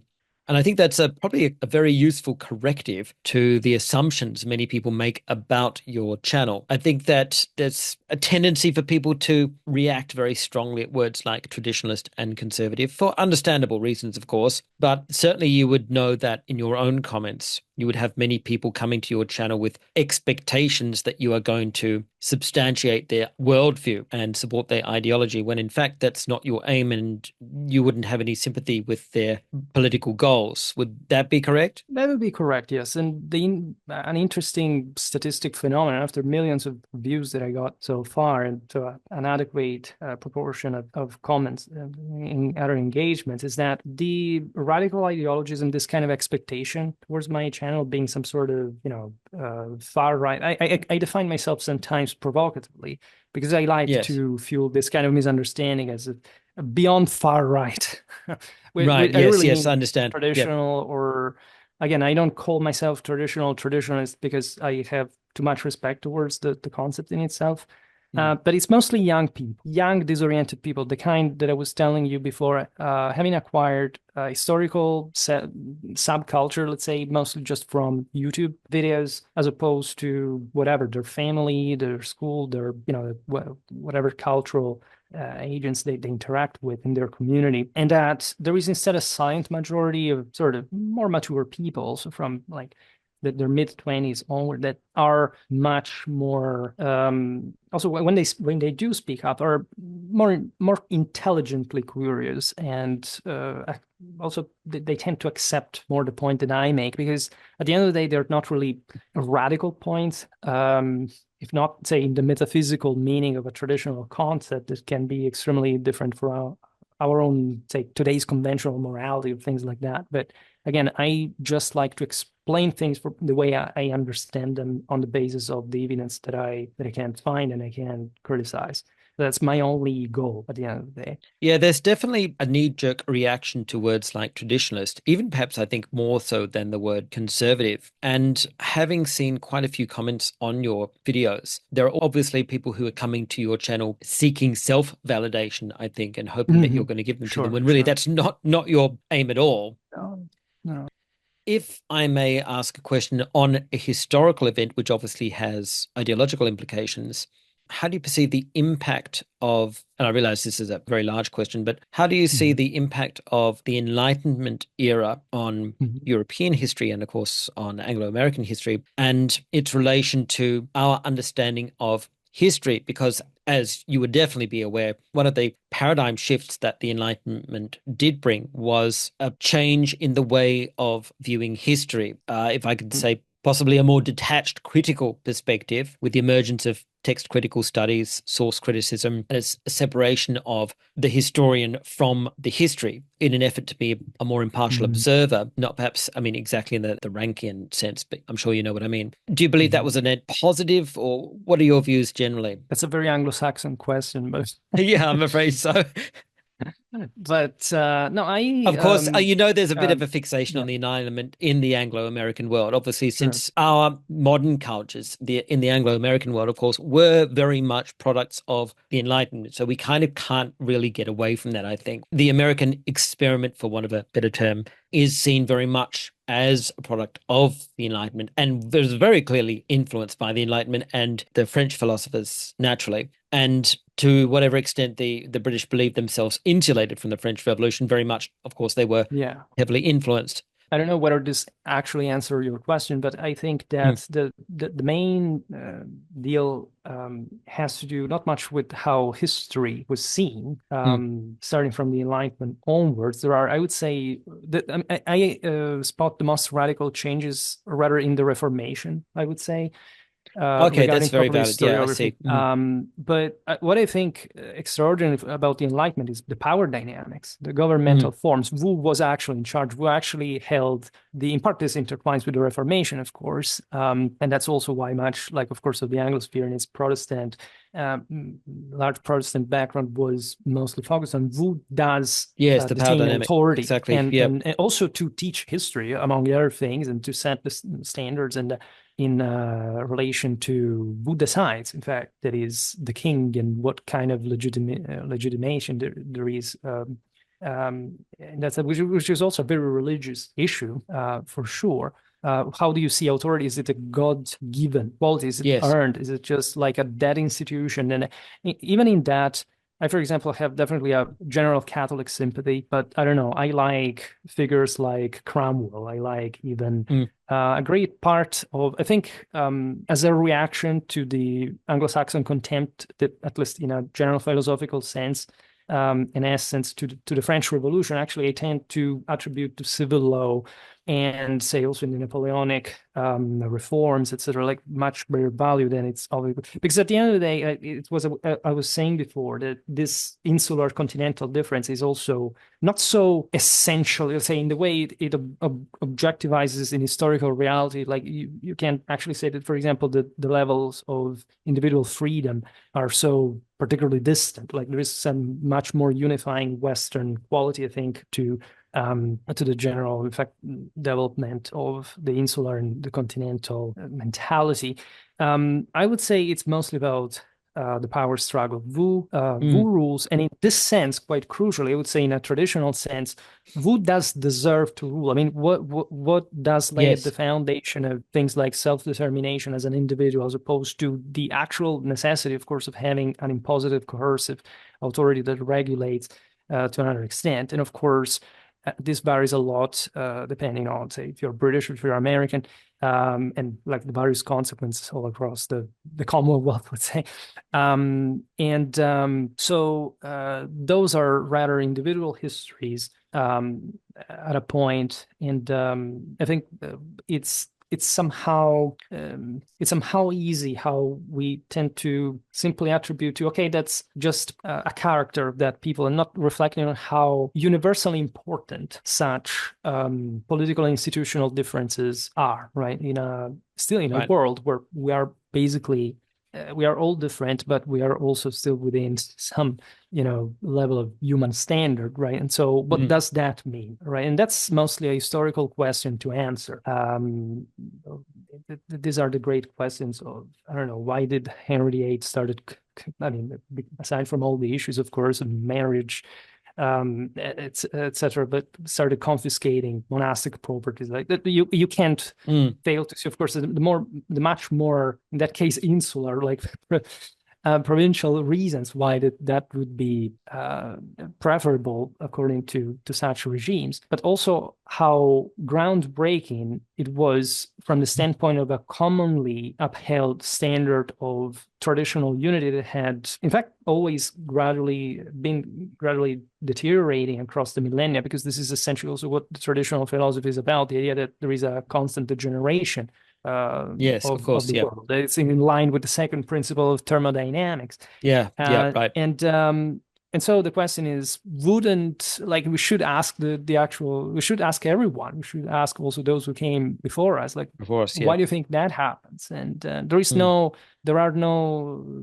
is only one truth, and the way reality declines in the depends, of course, on individual merit and things that you must explain. I think that's the reason why I'm personally interested in history, that agency, that sense of responsibility, of Mm. guilt, of merit. That's what fundamentally sparks my greater curiosity.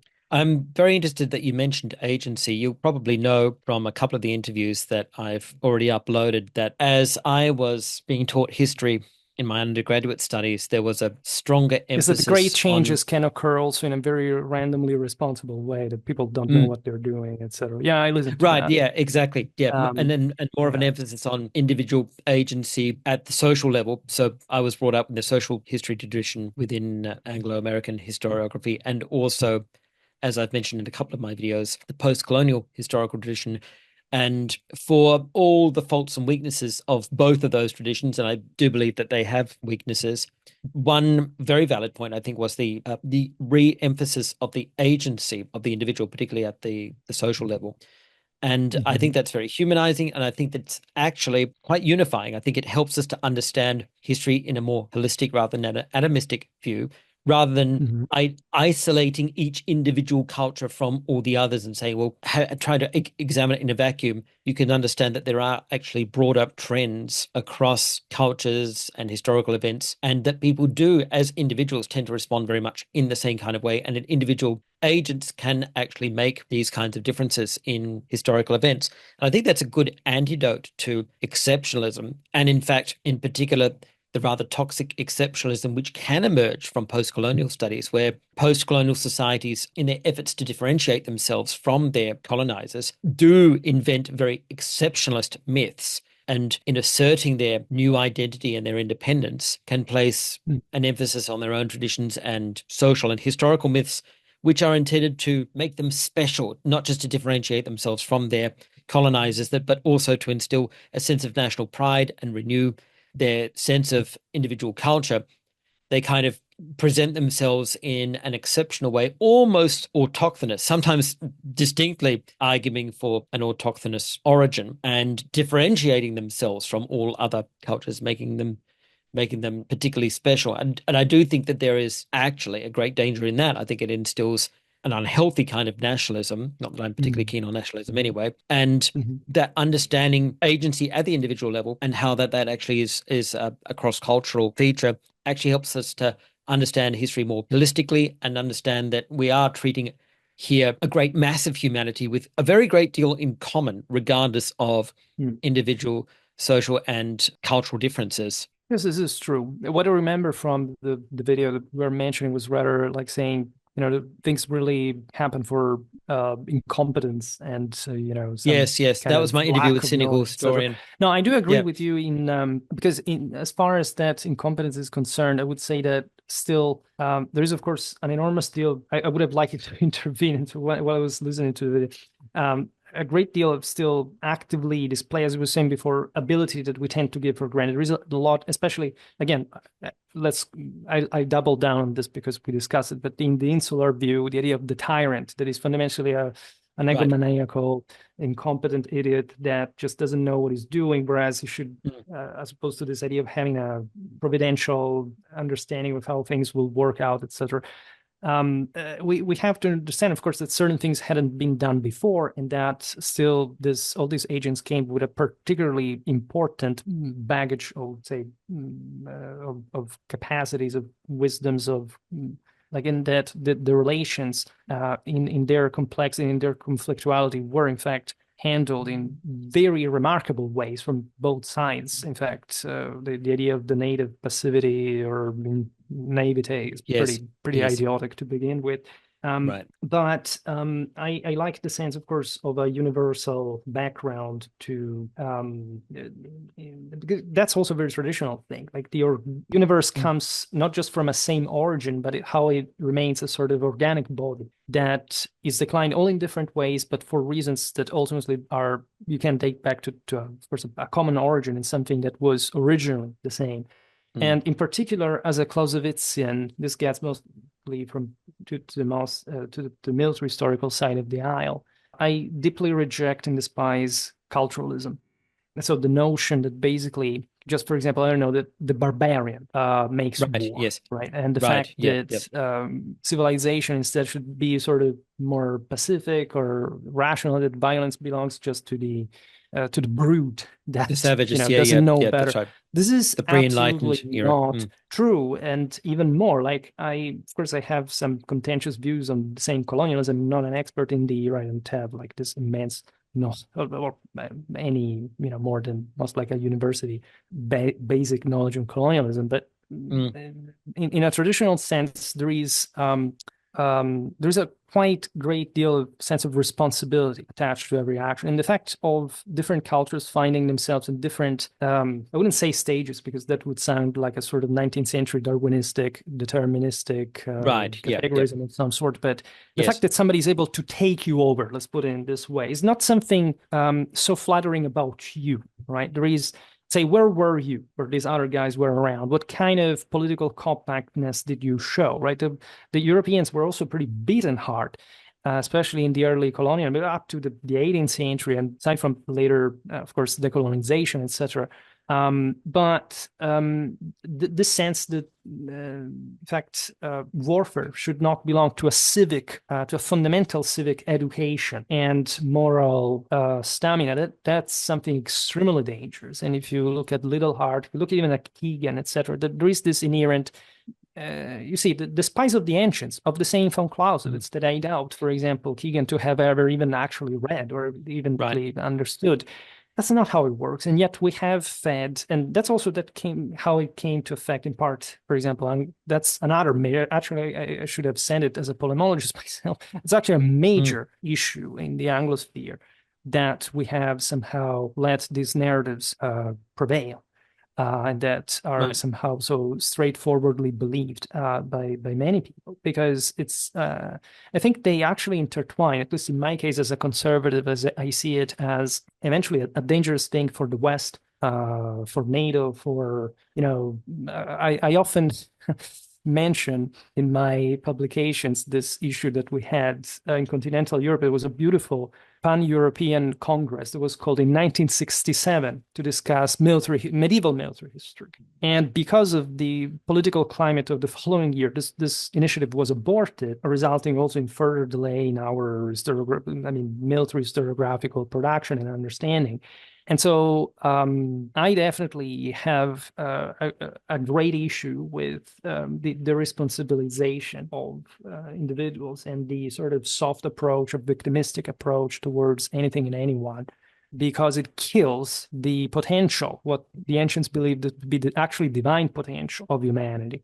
And it's somehow provocative to think that, in fact, the ancients believed, as was pointed out, that war was the moment in which this, like the real fabric of a culture, society, of a people, was actually seen and tested. Yeah, right. And I do agree. It's difficult for me as a military historian not to see this universal trend in the history of mankind, that giving each other a tough time, we actually did grow up and we did develop civilization, and we created, if anything, sort of overall much better living conditions than the ones of, again, people that today we despise because they believe in this apparently barbaric or cruel myths, but that's, we tend to forget how functionally positive in fact those ideas were for them to build essentially what we can enjoy today, right? So it's an incredibly controversial idea, because you can extend it at that point to any kind of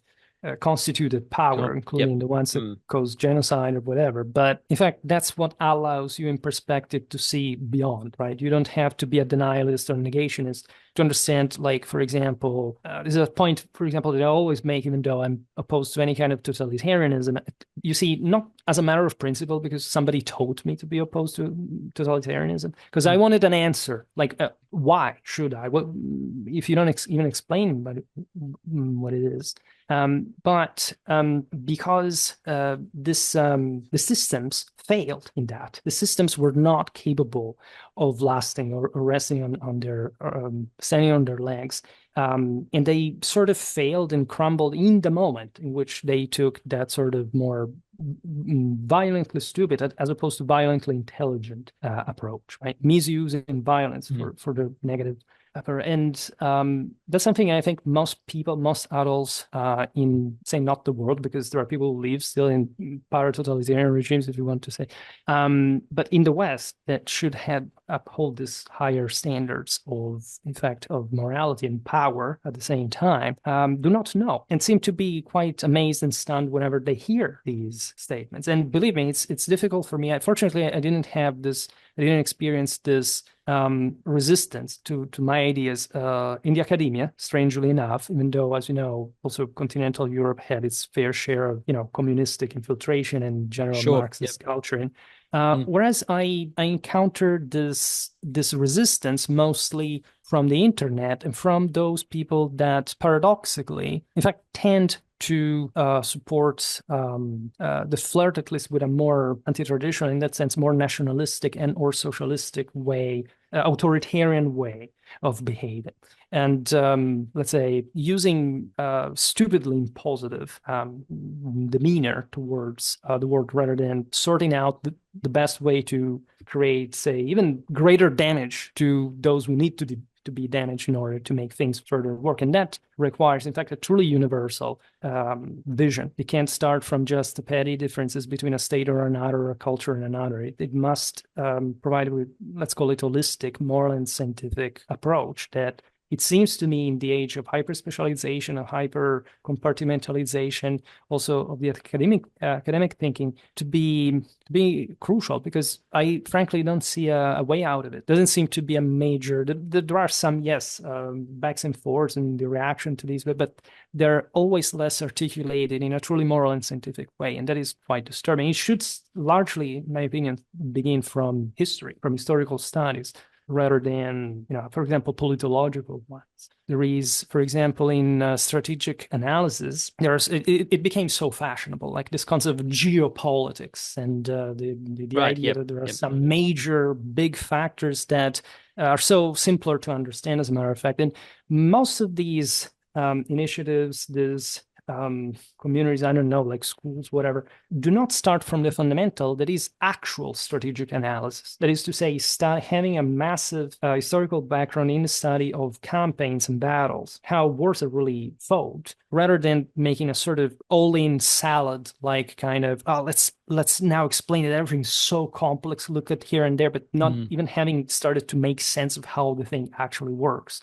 Without a military historical background, you cannot fundamentally have a good political one. I think as a Clausewitzian, like the Clausewitzian triad of Right. government, army, and people, and its interaction is pretty straightforwardly essentially betrayed by also this this prejudice of military historians mostly doing something closer to nationalistic propaganda. Yes. Yes. And so Definitely. crossing out like 1/3 of what you should really understand as reality, and that was seen instead so clearly by the ancients, for example, as central, because war was the supreme test, again, of any human endeavor. And if you think about it, because you were referring to the fact that there are these big movements that somehow accommodate us, whatever, but war is, given its danger, its consequences, in fact, the most consequential human activity in relation to the actual human control over it, right? Big political, social dynamics, one can never fully sort out. Like the war changes, but how it changes, I don't know.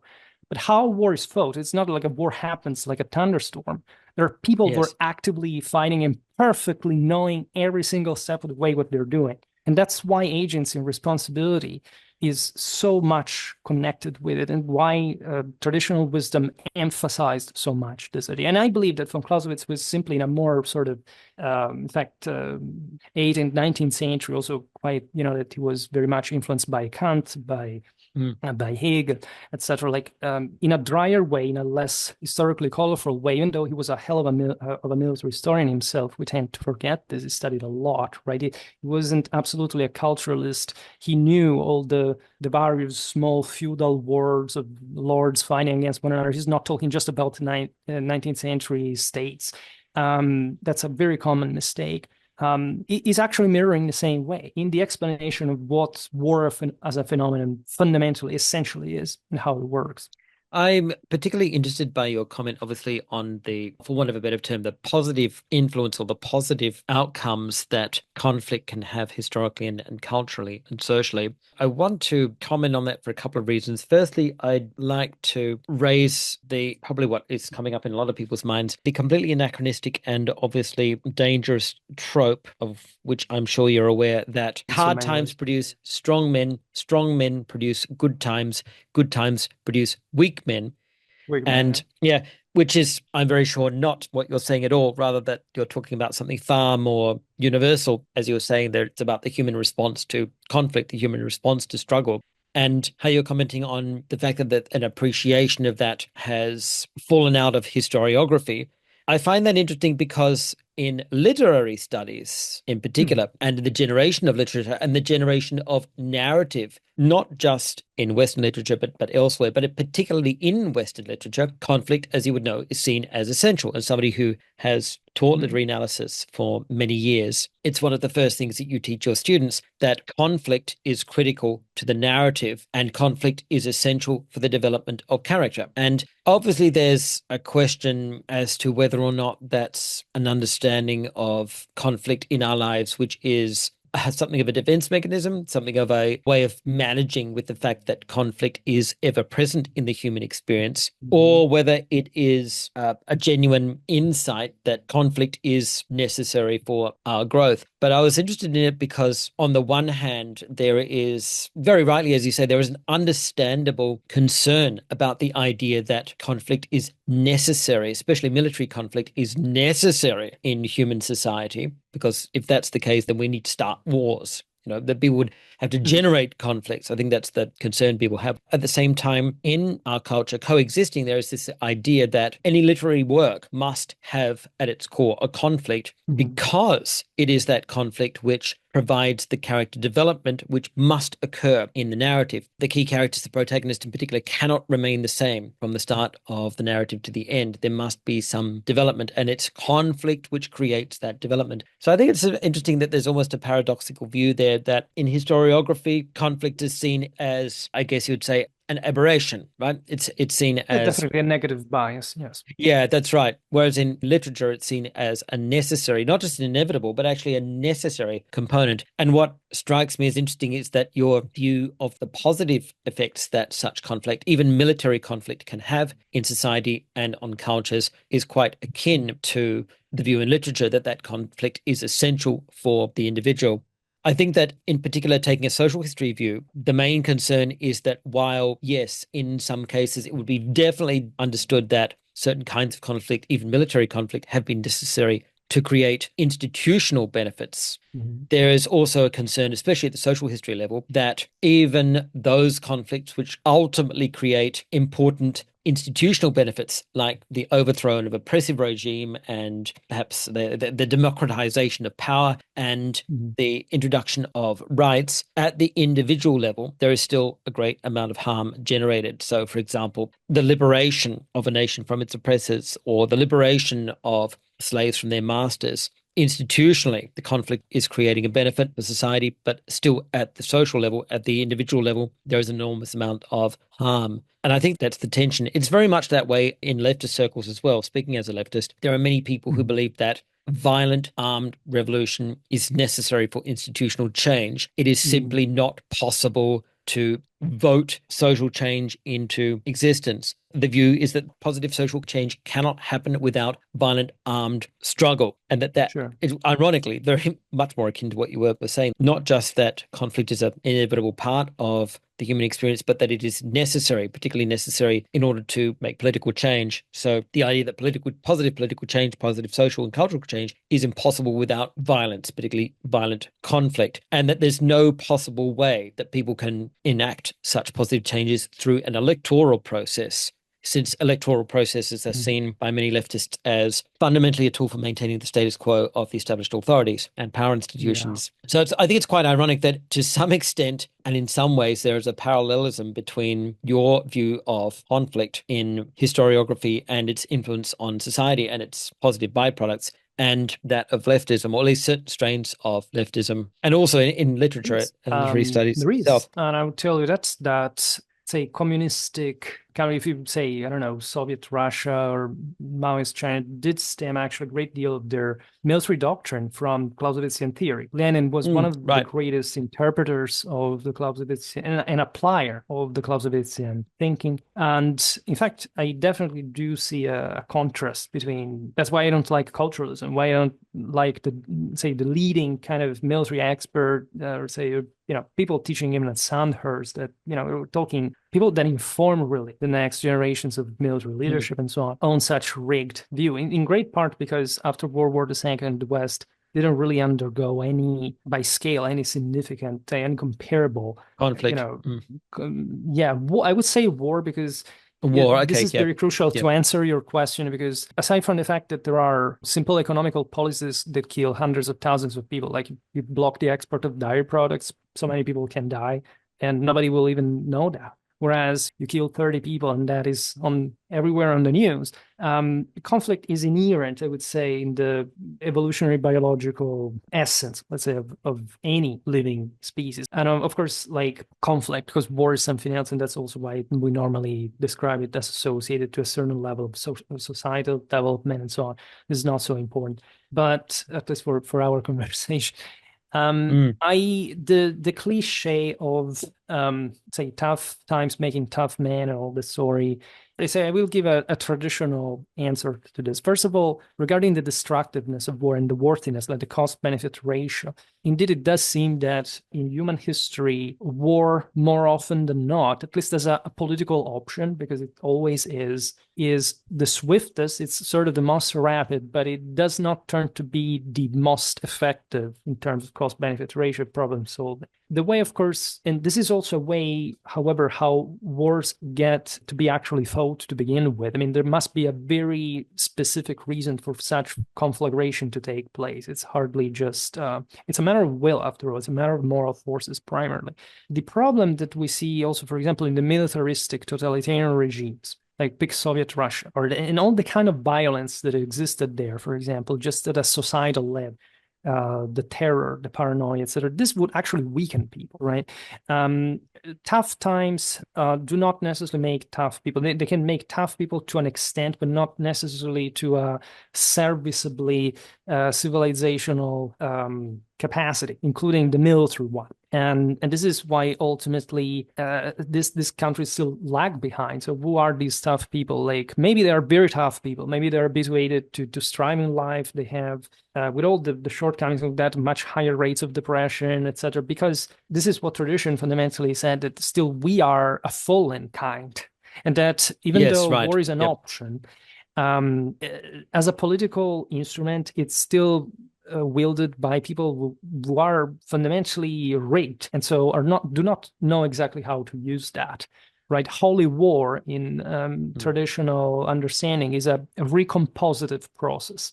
It's first of all a psychomachia. It's the sense that you wouldn't even need to unsheath your sword if there wasn't any intrinsic sin in the Yes, world, right, including right. yourself. Yep. That you and So it's these a cultures, symptom of yeah, sickness, if you will. Yeah. yeah, because it's a lack of order. There is basically an Mm, alteration, mm. perfection of reality that must be Is that seen, for reciprocated. example, you're saying seen through the order, the traditionalist order chaos paradigm, you mean? Sure, sure, sure. Mm, And it does mm. turn to be, in a neurobiological sense, extremely true. I mean, humans are, Right, or other right. animals, are definitely attracted to chaos rather than order. Yes, Like, yes, yes. they want to make sense of things. They want to put things back together. And I would say something because while you were talking about the sense of chaos, etc., you're surely aware that a quite prominent, say, thinker in our times that stresses the necessity of struggle, slaying the dragon, etc., Mm. Jordan Peterson, Of is course, yes. constantly proposing this narrative, which is Mm, absolutely correct, except for political reasons. Mostly, it can be also culturally. I don't know whether it's an mm. intellectual limit. I don't know because, for example, Jordan Peterson and other fundamentally American political commentators start from a Judeo-Christian basis of Right. Yep, yep. essentially moral scientific standards, like Yes. Athens and Jerusalem. Where is Rome in all this, for Mm, example? mm. Yeah. And what was that? And this is incredibly important because you have, Roman political symbols all over, for example, American, all over the world's institutional, coat of arms, etc. And it seems to me that this goes in parallel in a sort of politically cowardly way in a statement like that power is not might, as a matter of Mm. fact. There is this fear of saying, as we were saying before, that since, for example, the Holocaust happened, right? And in my opinion, bringing to the demise of the Nazis, because that's together with the genocide of also in potential of other races, like what the Nazis wanted to do to the Slavs, for example. In many ways, it's something they didn't even hide, and that probably on the Eastern Front brought to an incredible moral mass to shift towards the Soviet Union as opposed to the Axis.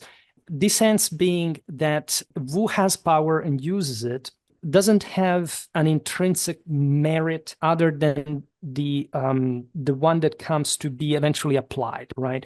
And these thinkers, in my opinion, do not seem to understand where does this power stem from, right? You can, for example, condemn the Nazi and Soviet invasion and destruction of Poland, right? Which was a Yes, right. tragedy and a vile act of many proportions, etc. But the question there is, aside from the political ideologies involved, from Nazism to communism to the kind of authoritarian regime that existed in Poland, should this be judged solely on that ideology? For example, the accomplishment of those countries in an historical perspective, say Yep. Germany before Nazis existed, for example, Yes. and how that contributed to being the might that Germany had at that point to display. The same goes with Poland. The same goes with the Soviet Union. For example, Poland could have won the war. That is recognized by military historians today. That was an incredibly poor handling of the war by Polish forces that could have stopped the Nazis that weren't at all unstoppable. So it's in that sense that I think that politicians are shying away from the fact they're following an emotionalistic trail, right? They refuse to spot, to individuate what actually works from the actual misuse of that. I see. Example, the Holocaust. And what that brought, even just from a moral standpoint, to fall on national socials from the sky, from land, from sea. They got what they deserved in so many ways. Or maybe even they didn't get enough of what they deserved. The same goes for the Soviet Union. Yes, they lost 20 million people, but did they actually fully get what they deserved? Like what they're perhaps in part, you see, history is never like compartmentalized. The hundreds of thousands of Russian losses in Ukraine today are also a testament to the mistakes of Russia 100 years ago, 200 years ago, 300 years ago. It's all that intertwined. If we simply categorize and thus relativize any single kind of event, setting some boundaries to our knowledge and not recovering that ideally and as divinely all-knowing kind of logic that should stand, at least in a metaphysical sense, behind the wall, every judgment will be rigged. Every use of force will be of any kind of force, not necessarily. Also, what is violence? That's a huge philosophical issue.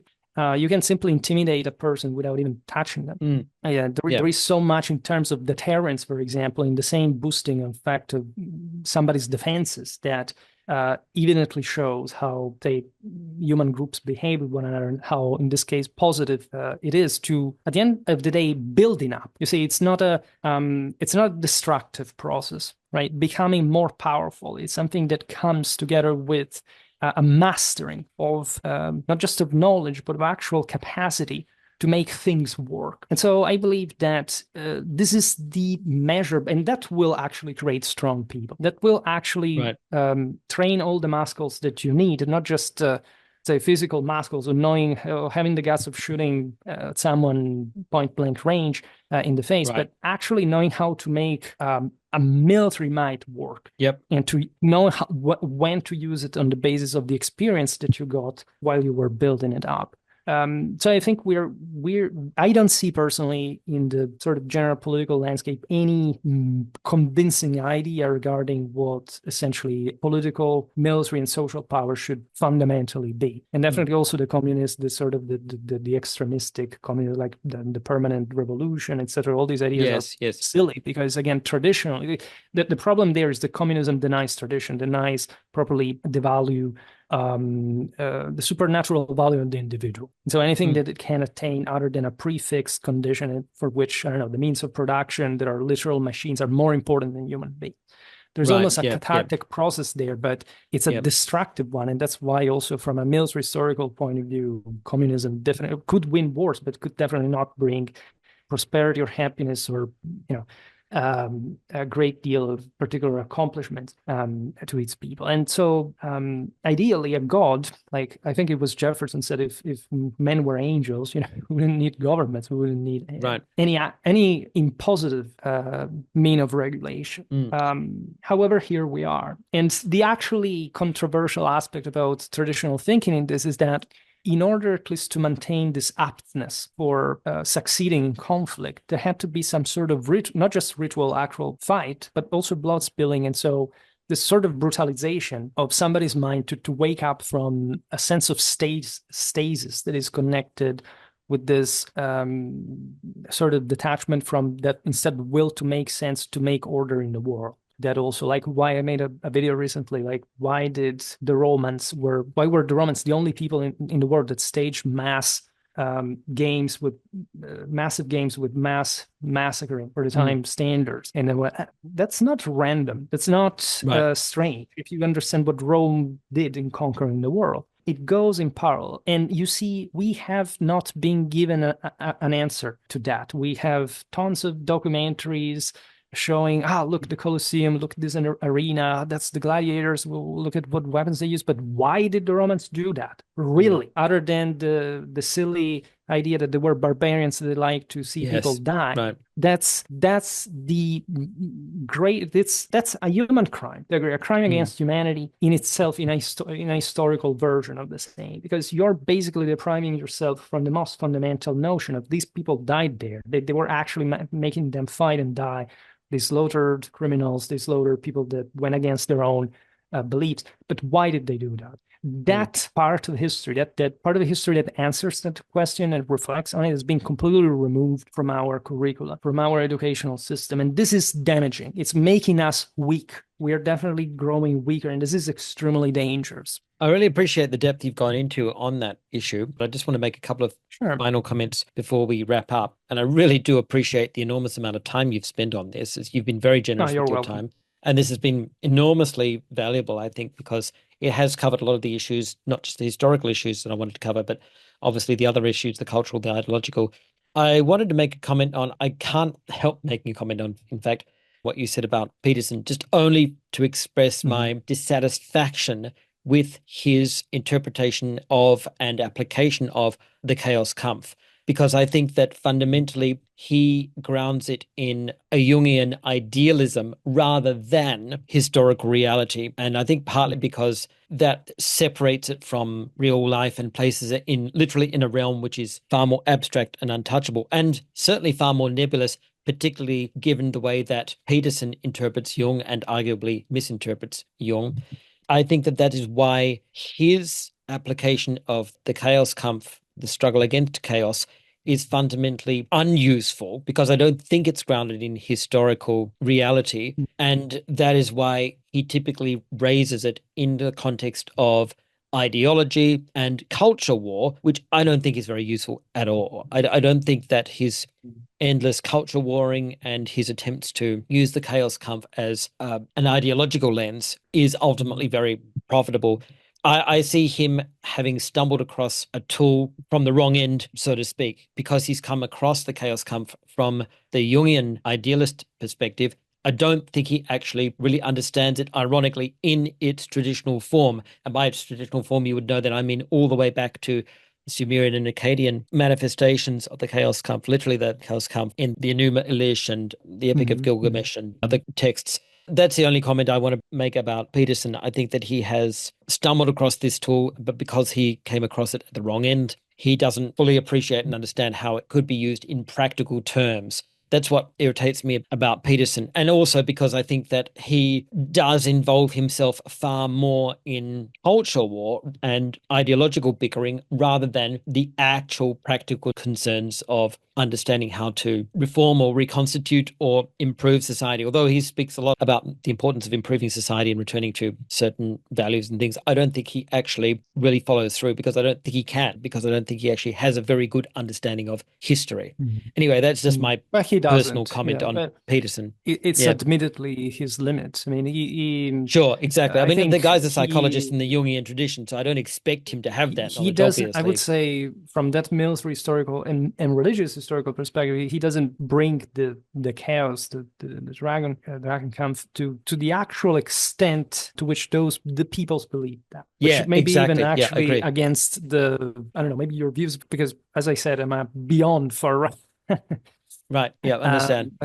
But in a sense, it's it's not just the story; it's what the actual content of the story is. And military history and religious history are much wider than, much more widely illustrating the concept to make sense of it in a more concrete way than I think he's aware of. He stops to certain scholars and to certain interpretation of the same, and he has found his niche. It works for him. I think he's effective at doing it, but indeed it's not all there is, and actually there is a big missing piece of the puzzle. Thank you once again for generously giving so much of your time to this interview. I've really appreciated it, and I'm very glad to say how much I have learned from this discussion, not only about you and your channel, but also about history, about your own historiographical method and about the Continental method in particular. No, you're welcome. I am also grateful that you allowed me to speak so long. I don't know how eventually will turn out, but that's also more in line with my video format that nobody listens to. I'm glad to have had this conversation with you. I also learned a lot, but thank you for having me. Thank you.